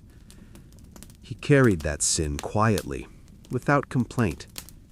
He did not write confessions or seek forgiveness. He simply endured. And in that endurance, he became something rare. Not a hero, not a villain, but a witness. A man who saw the truth of justice stripped bare. That it is not mercy or fairness that keeps the world in balance, but the willingness of one man to hold the darkness so that others don't have to. And so when he died, there were no speeches, no monuments, no epitaph. Just a grave on the edge of the churchyard, marked with a simple stone. The priest refused to bless it, but when the wind passed over, it carried the faintest sound, like the creak of a rope or the whisper of a sigh, the echo of a life lived in service to a peace that would never remember his name. They called it progress, electric mercy, the promise of a death without pain, quick, clinical, scientific. No rope, no blade, no blood. Only a chair, a current, and the hum of modern civilization, declaring itself more humane than the past. The newspapers called it a triumph of reason. The ministers called it justice perfected. But to the man who threw the switch, it was still killing, only quieter. And to the one who watched, it was something worse, the illusion that death could be improved. At the end of the 19th century, the world began to tire of the rope and the axe. Executioners had become relics, their hoods symbols of a cruelty people wanted to forget. Science was rising, machines were everywhere, and men were learning to worship efficiency. Why not apply it to death as well? The first electric chair was built in New York. It was made of oak, heavy and simple, with straps for the wrists, ankles, and chest. A copper electrode rested on the head, another on the calf. A bucket of salt water completed the circuit. When the switch was thrown, a surge of thousands of volts would pass through the body, stopping the heart, searing the skin, burning the breath from the lungs. The experts said it would take less than a minute. They were wrong. The first man to die that way convulsed for nearly half a minute before smoke began to rise from his head. The smell filled the room, a sharp, bitter scent like burning wool. The witnesses turned pale. One fainted. The journalists wrote that it was dignified, almost peaceful. The executioner knew otherwise. He had seen enough death to know what agony looked like, even when hidden behind the mask of modern invention. The electric chair was supposed to make execution anonymous. Anyone could throw a switch. No need for the skilled hand of the hangman, no need for the precision of the sword. But soon it became clear that someone still had to be there. Someone had to bind the straps, test the current, place the electrode, wipe the sweat from the dying man's brow. Someone still had to look him in the eyes before pulling the lever. Progress had not removed the executioner. It had only changed his tools. He no longer worked in the open square. Now, the chamber was small, sterile, hidden deep inside the prison. No more cheering crowds, no more chanting priests. Just a handful of officials, a doctor, a switch, and silence. Death had become private, respectable, but that very privacy made it more terrible. There was no spectacle, no release, only the hum of power and the faint twitch of limbs.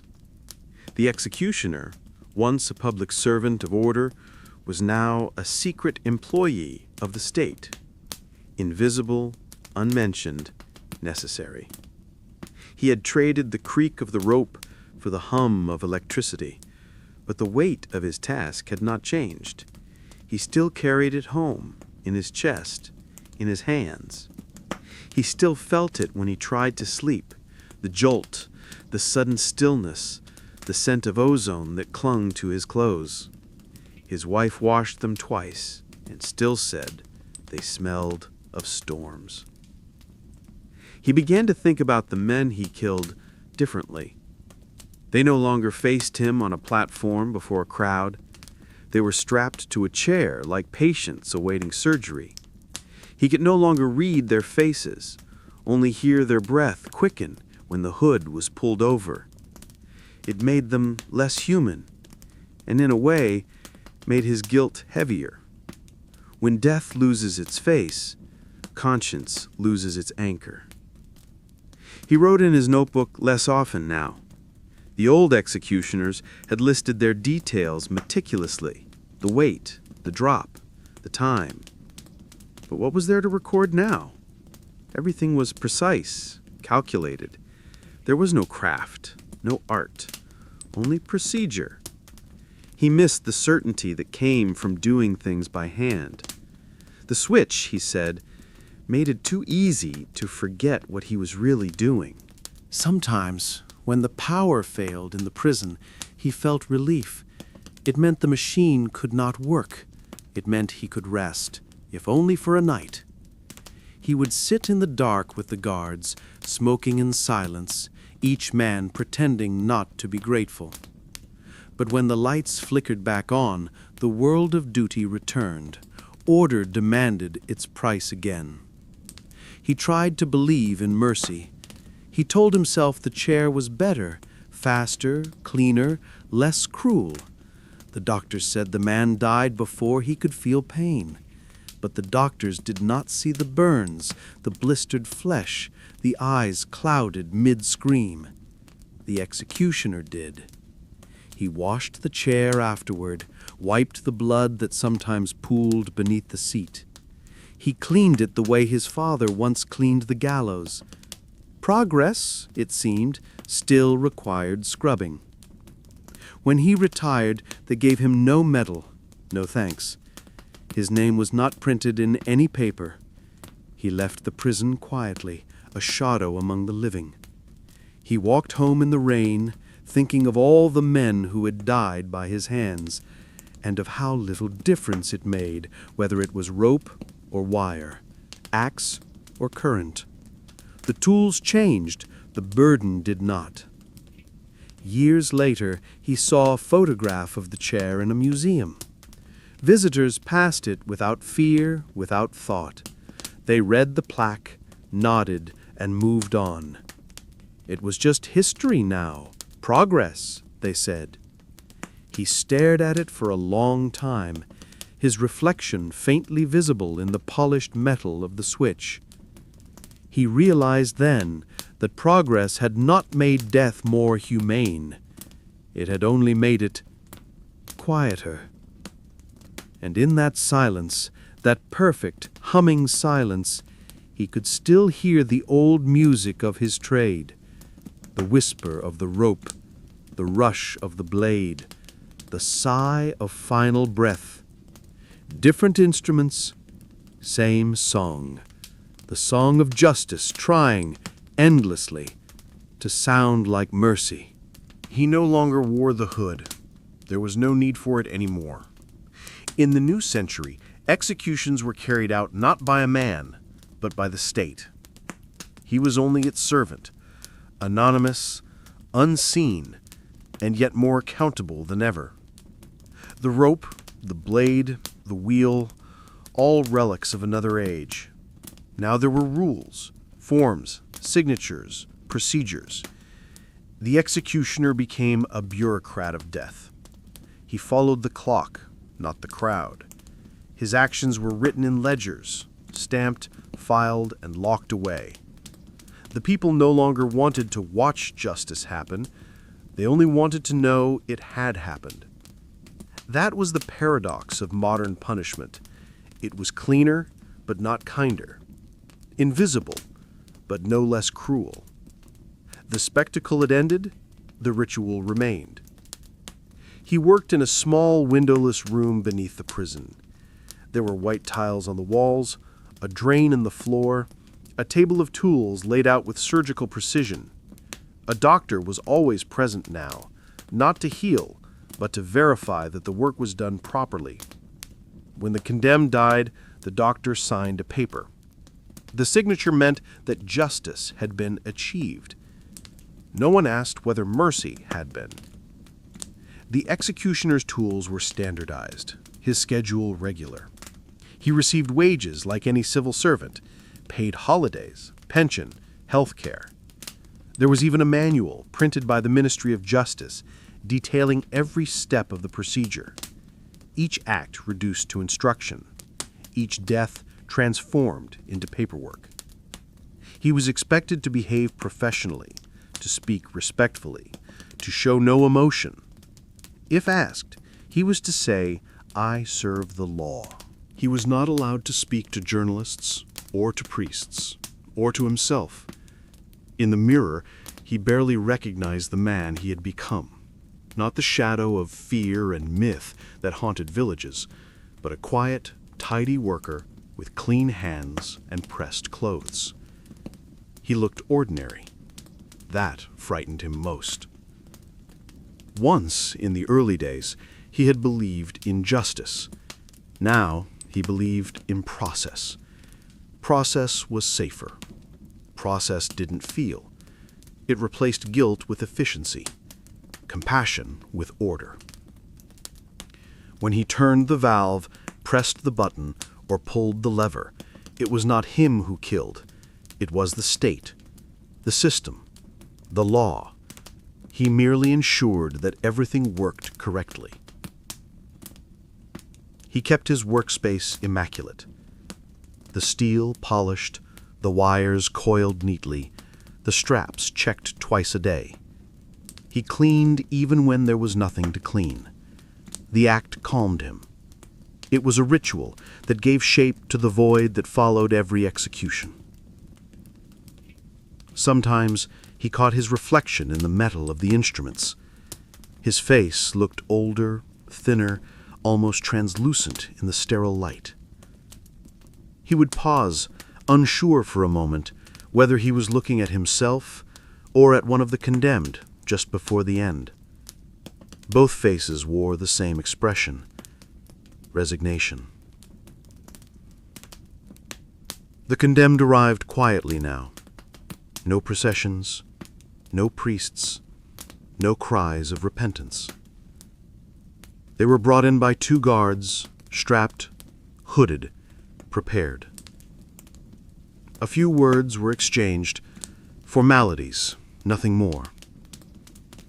When the moment came, the executioner performed his duty with the precision of a surgeon. There was no blood, no mess, no crowd. Only a faint hum, a sigh, a stillness. Then the doctor nodded, the guards stepped forward, and the body was removed. He filled out the form, signed it, and handed it to the warden. Another line in another file. He went home. He slept, though not deeply. The night was too quiet now, the kind of silence that rings in the ears like an accusation. His neighbors never knew his occupation. They thought he worked at the prison, perhaps as a clerk or technician.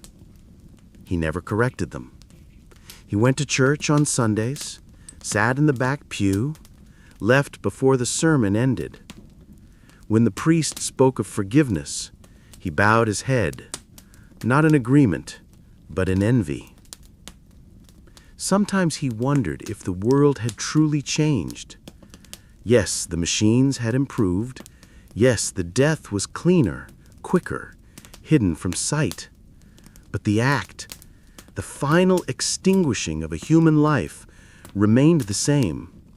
The same tension in the air, the same smell of fear, the same unbearable moment between breath and silence.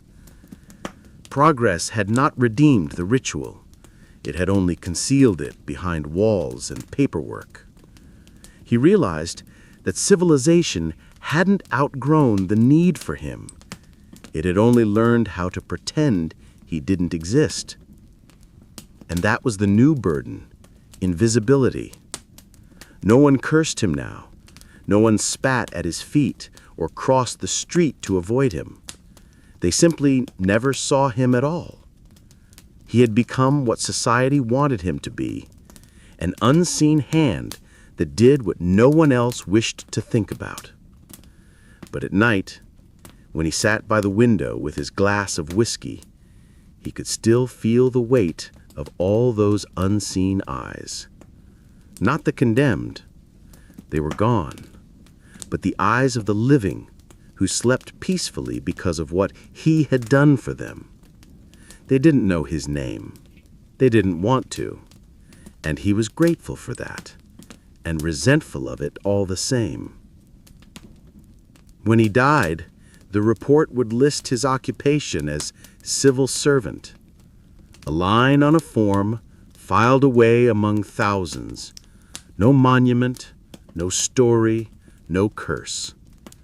Just the quiet satisfaction of a world that no longer believed it needed executioners, even as it quietly employed them. And somewhere in that lie, that polite, well-documented lie, the spirit of the old hangman stirred. The mask was gone, the gallows dismantled, the rope replaced by wires and buttons. But the hand remained the same. It still trembled before the act, and it still stilled itself to complete it. The difference now was only this. Once, he killed in front of everyone. Now, he killed for everyone. The camera changed everything. For centuries, the scaffold had been the stage on which justice was performed, a ritual of order and fear, witnessed by hundreds, perhaps thousands. But when the first photographs appeared, the crowd was no longer needed. Now the machine could watch for them. Now death could be captured, preserved, replayed. At first, the authorities welcomed it. The camera was impartial, they said, a perfect observer, free of emotion or bias. It would make the law transparent, undeniable. If the people saw that justice was done, perhaps they would believe it was fair. So they invited photographers into the chambers, the prisons, the courtyards. A single flash of light replaced the cheer of a crowd. The act became image, and in that image, everything changed. The first photographs of executions were cold, deliberate things. Long exposures of wooden gallows, motionless bodies, guards standing stiffly beside them. The faces were blurred, the sky washed pale. Yet there was something more haunting in those still frames than in any shouting mob. A crowd could forget what it saw. A photograph could not. It froze guilt and punishment forever, one click of a shutter at a time.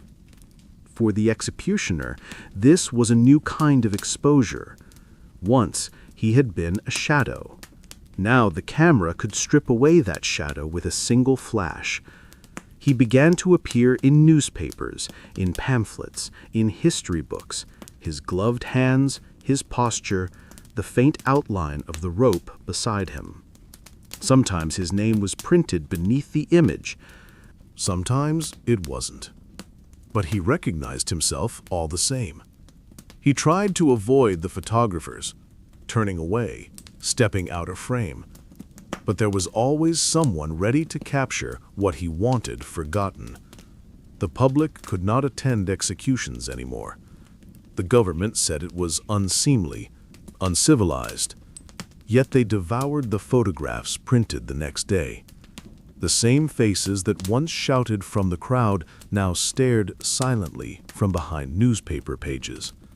The spectacle had not died. It had evolved. In America, in France, in Japan, the lens found its way to the chamber. Reporters bribed guards, hid cameras in bags, snapped their shots through cracks in the wall. The images spread faster than any sermon or law could travel. A man in one country could see the face of another man dying half a world away. Justice had become exportable. For the first time, the executioner saw himself the way others saw him. The posture, rigid, professional. The expression, unreadable, but human. He stared at his photograph one evening under the dim light of a lamp. There he was, standing beside the condemned, one hand on the lever, one foot slightly forward. Behind him, the wall of the chamber. Before him, a man's seconds from vanishing. He studied it for a long time. He did not feel pride or shame, only distance. The man in the picture seemed like someone else, a stranger who happened to share his hands. The newspapers called him the silent mechanic of justice. The phrase followed him like a curse. He had spent years trying to disappear into anonymity, and now, ironically, the world had found fascination in his invisibility. He was no longer hated, but mythologized. People wrote him letters, some thanking him, others condemning him, all misunderstanding him. He burned them all unread. Then came film, the moving image, the perfect resurrection of the old public execution. People no longer gathered in the square. They gathered in theaters, in private rooms, to watch the flicker of justice projected on a wall. Silent, grainy footage of the condemned walking, sitting, waiting. The moment itself, the drop, the fall, the cut, was rarely shown, but everyone knew what came next. The imagination filled what the lens could not. He was there once, standing in the background of a documentary meant to show the dignity of modern punishment. The filmmakers had asked him to repeat the motions, the binding of straps, the preparation of the switch, without a prisoner present. He obeyed. It was easier when no one was watching. But later, when he saw himself on screen, he felt the old nausea. The soundless image of his hands moving with perfect precision made him shiver. He realized the truth. He had become part of the machinery he once served. The machine of justice had given way to the machine of image. Soon, executions were no longer shown at all.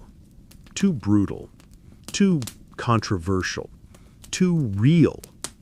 The photographs stopped. The films vanished.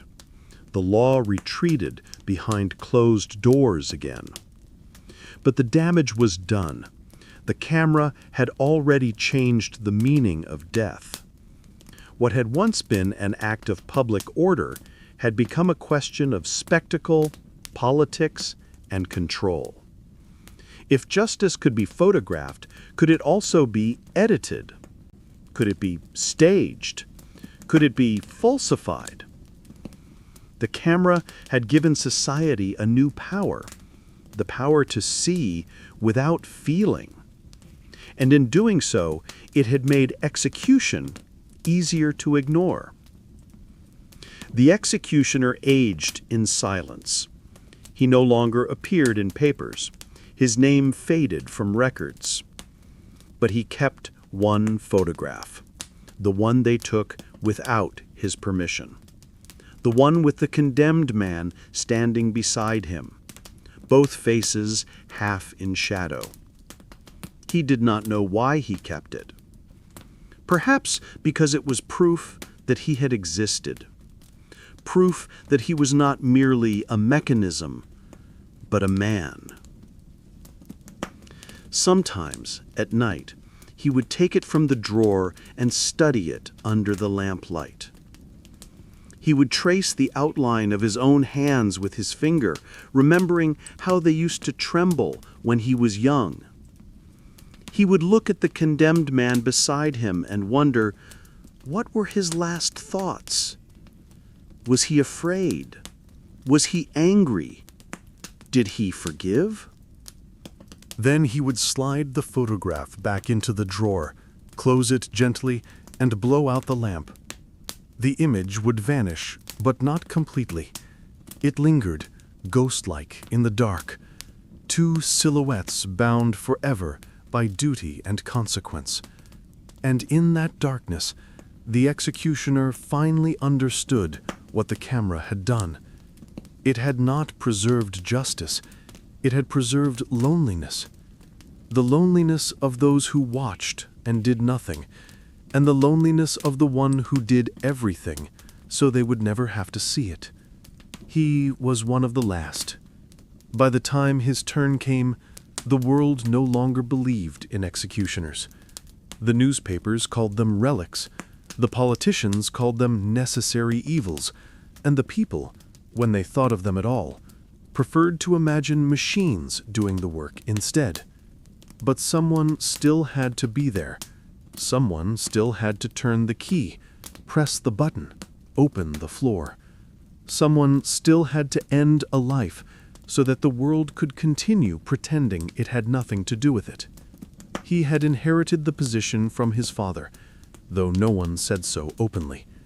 Officially, it was a state appointment, a technical role, part of the corrections department.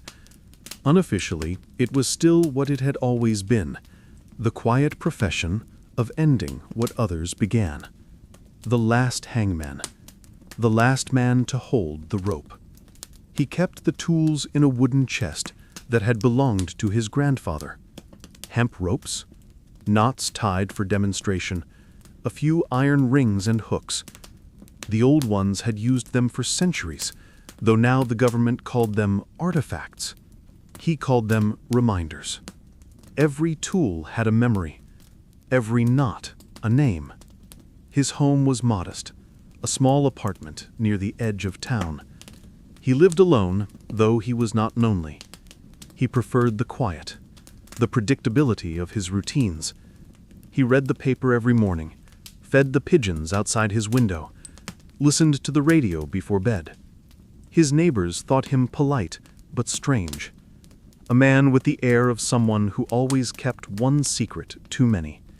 He never corrected them. In the chamber, everything was sterile, efficient. The condemned arrived escorted by guards, their faces hidden under hoods. No crowd, no priest, no prayers. Just silence and paperwork. He followed instructions, double-checked the mechanisms, signed his name at the bottom of the form. When it was done, he washed his hands in cold water and went home. He ate dinner alone, turned on the television, and sat through the news, which sometimes mentioned the execution he had performed, though never his name. The world liked justice better when it was anonymous. Once, a reporter tried to find him. She had written a story about the last hangman, hoping to interview him about his thoughts, his feelings, his regrets. He refused to speak. He told her that he wasn't part of history. He was part of maintenance, something that had to happen quietly so that the rest of the system could keep running. She printed the story anyway. It ended with a quote she invented: The rope doesn't care who it holds. He didn't correct her. She was right. As time passed, executions became fewer. Appeals dragged on for years. Governments hesitated. Protests grew louder. People said civilization had outgrown the need for such acts. He didn't disagree, but the sentences still came. And as long as they did, someone had to carry them out. He thought often of the men who came before him, the hangmen, the headsmen, the masked figures on woody platforms. He wondered if they too had felt this strange combination of pride and shame, of duty and despair. He knew their names from history books, but it was their silence that he understood best. The world had always needed them, and always pretended not to. When he closed his eyes at night, he dreamed of empty scaffolds, just rope swaying in the wind, boards creaking under invisible weight. In those dreams, he felt a kind of peace, not absolution, not forgiveness, just the absence of need. A world where no one had to do what he did. He never married. There had been a woman once, years ago, kind, patient, unafraid. But he could not bring himself to tell her what his work truly was. He said he was a maintenance officer, and for a time she believed him. But people always sense the truth eventually. When she left, she said only, "I wish I could have loved you without wondering what you've done." He didn't answer. There was no answer that would have made it easier.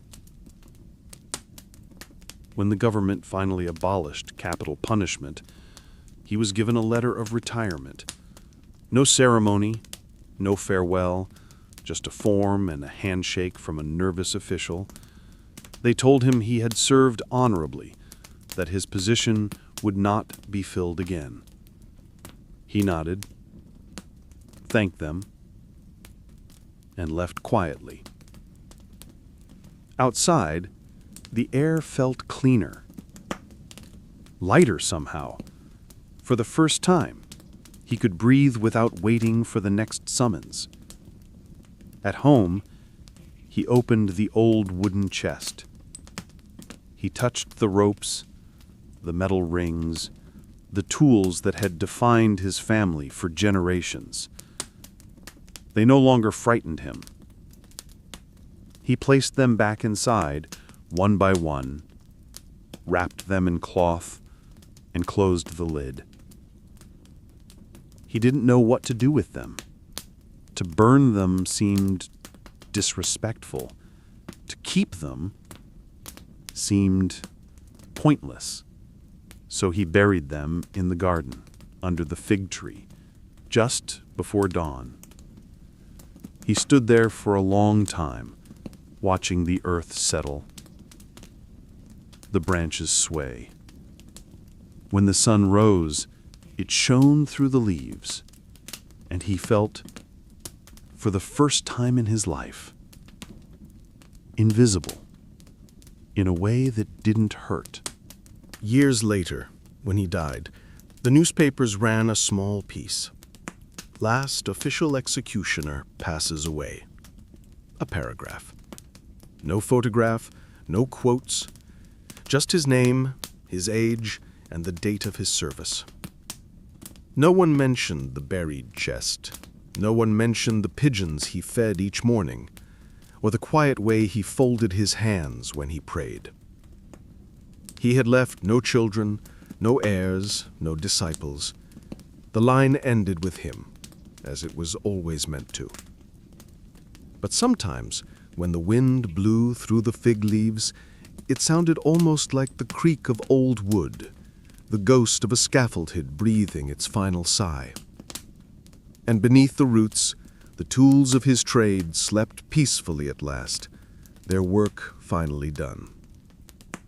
The years went quiet after the rope was gone. No more scaffolds, no more chambers, no more crowds waiting for the sound of justice to fall. The world had declared itself civilized now. It had abolished death as a punishment, at least in name. The newspapers called it progress, the politicians called it enlightenment. But for the old executioner, and for those who came after him in quieter forms, there remained a question that progress could not answer. Was the world better for having forgotten what killing looks like? He had seen too much to believe in purity. He knew that civilization did not erase its cruelty, it simply moved it out of sight. The prisons grew larger, the sentences longer, the systems more complicated.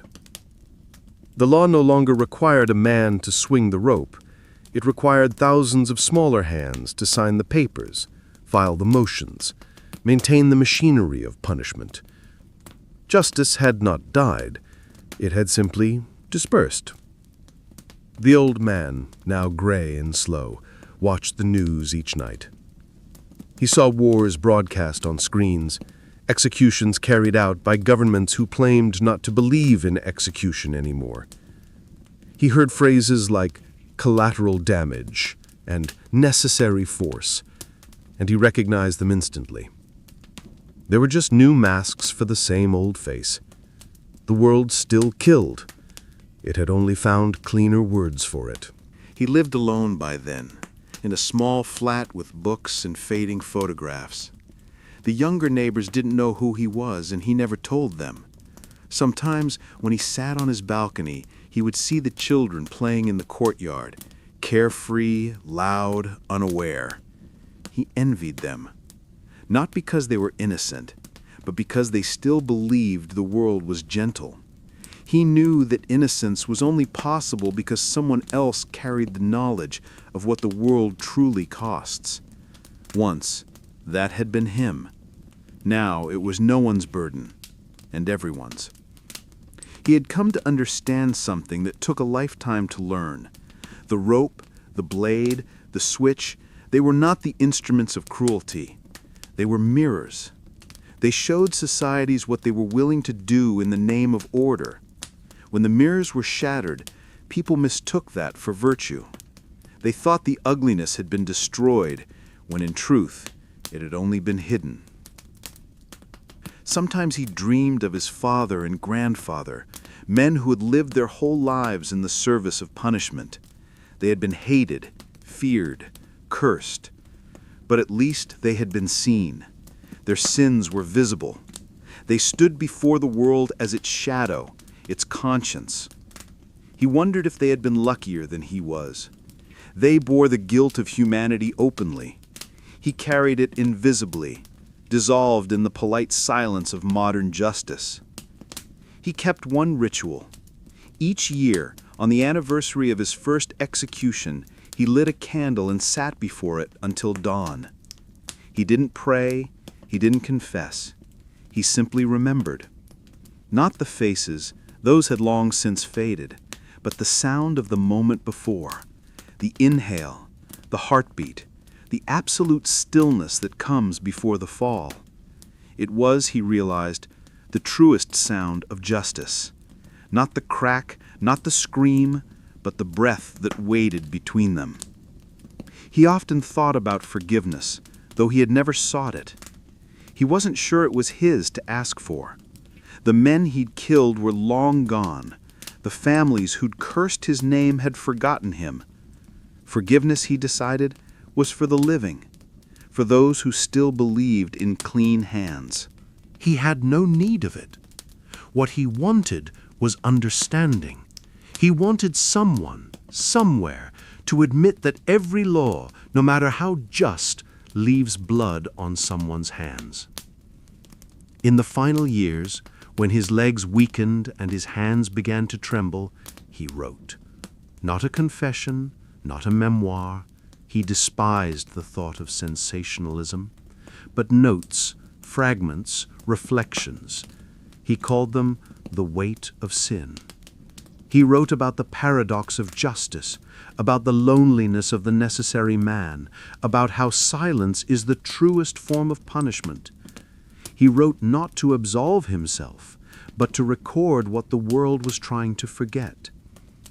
He left no preface, no signature, no plea for understanding, just the words, "There is no such thing as clean justice, only justice that has learned to look away." When he died, the notebook was found beside the candle he had last lit. It was never published. It gathered dust in an archive labeled simply Anonymous Reflections, 20th Century Penal Practices. A clerk filed it without reading, not realizing what it was. But the words remained, quiet as breath, waiting for someone curious enough to open the cover.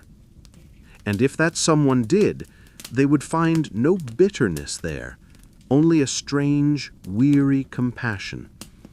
A man who had spent his life as the law's shadow, finally stepping into the light, not to be seen, but to speak the truth that no one else would. That justice, like mercy, demands a sacrifice, that someone must always bear the stain, and that civilization's greatest illusion is not that it no longer kills, but that it has learned to forget who does the killing for it. He had often wondered, through all those long years of service, whether there would ever come a time when death itself became unnecessary, not as punishment, not as threat, not as law, just unnecessary. When he was young, he could not imagine such a world. He thought that as long as there were crimes, there would always be a rope, a sword, a machine, or a man. But in his old age, the twilight of his quiet, nearly invisible existence, he began to believe otherwise. There were no more executions now. The law had found other ways to punish, to control, to forgive, but the memory of the scaffold lingered, like a stain on a page too thin to ever be clean. The people no longer spoke of executioners. They spoke instead of systems, policies, justice reform, words designed to comfort themselves with the illusion of progress. And yet, beneath those words, something old and cold still slept. He could feel it. He could feel it in the way people talked about vengeance in whispers, the way they hungered for order, the way they still looked for someone else to blame when things went wrong. The instruments had changed, but the desire remained. They no longer needed a man with a rope. They only needed permission. Machines, wars, prisons, borders, each one a new scaffold, dressed in reason and necessity. He sometimes wondered whether the rope had ever been the true horror. Perhaps the real horror was how easy it had been for the world to live with it, and how easy it still was, even now, to live with new kinds of killing, so long as the killing was distant. He lived near the sea now, in a small town where no one knew his name. The days were slow, the air thick with salt, the gulls loud and restless. He walked each morning to the cliff above the water, a cane in his hand, the wind tugging at his coat. It was peaceful, in a way that unsettled him. He had lived too long in silence to trust it. When he closed his eyes, he could still hear the sounds. The rope tightening, the crowd exhaling, the sudden stillness that followed. And beneath it all, that unending question, was it ever justice? He did not know the answer. He doubted anyone ever would. But he had come to understand this much. The line between justice and cruelty is not drawn by laws or machines, but by the hands that carry them out. And those hands are always human, fallible, frightened, trembling. No civilization, however advanced, could remove that trembling. At night, he sat by the window, a lamp burning low beside him. He wrote letters he never sent, to the men he'd executed, to their families, to the officials who had signed the orders, to the priests who had looked away. He wrote them not to seek forgiveness, but to give it, to tell them he understood now what they could not have then, that he too had been condemned in his own way, condemned to obedience, condemned to necessity, condemned to live long enough to see the world forget what he had done for it. He sealed the letters, left them stacked neatly on the table, and blew out the lamp. Outside, the sea was restless. The waves crashed against the cliffs like the slow breathing of something immense and indifferent. He found comfort in that, the reminder that nature had no need for justice, no interest in guilt, only rhythm, only return. In his final days, he began to dream differently, not of faces, not of gallows or blades or ropes. He dreamed of open fields, of sunlight through leaves, of a quiet place with no audience, no orders, no sound of wood creaking under weight. In those dreams, he was no longer the hand of the law. He was simply a man, walking. He could hear birds, feel grass beneath his feet. There was no one to forgive, nothing to forget, only peace, not granted, but earned. When he died, it was in his sleep, the window open, the sea wind moving through the curtains. The neighbors found him 2 days later, sitting in his chair, his hands folded neatly on his lap. There was no fear in his face, only stillness. The letters remained on the table, sealed, unaddressed. The town buried him in a small plot overlooking the ocean. No stone, no inscription, only grass and the sound of waves. And somewhere beyond the water, beyond the reach of memory, the ghosts of the condemned and the ghost of their executioner walked together at last, not as judge and prisoner, not as sinner and servant, but as equals. Souls freed from the machinery of justice, freed from the endless argument of guilt and law, freed even from the weight of history itself. The rope was gone. The blade was rust. The machines stood silent. Only the echoes remained, the faint whisper of every life ever taken in the name of order, and the quiet voice of the one who bore them all, saying at last, in the darkness where no law could reach, "It is done. Let it be forgotten."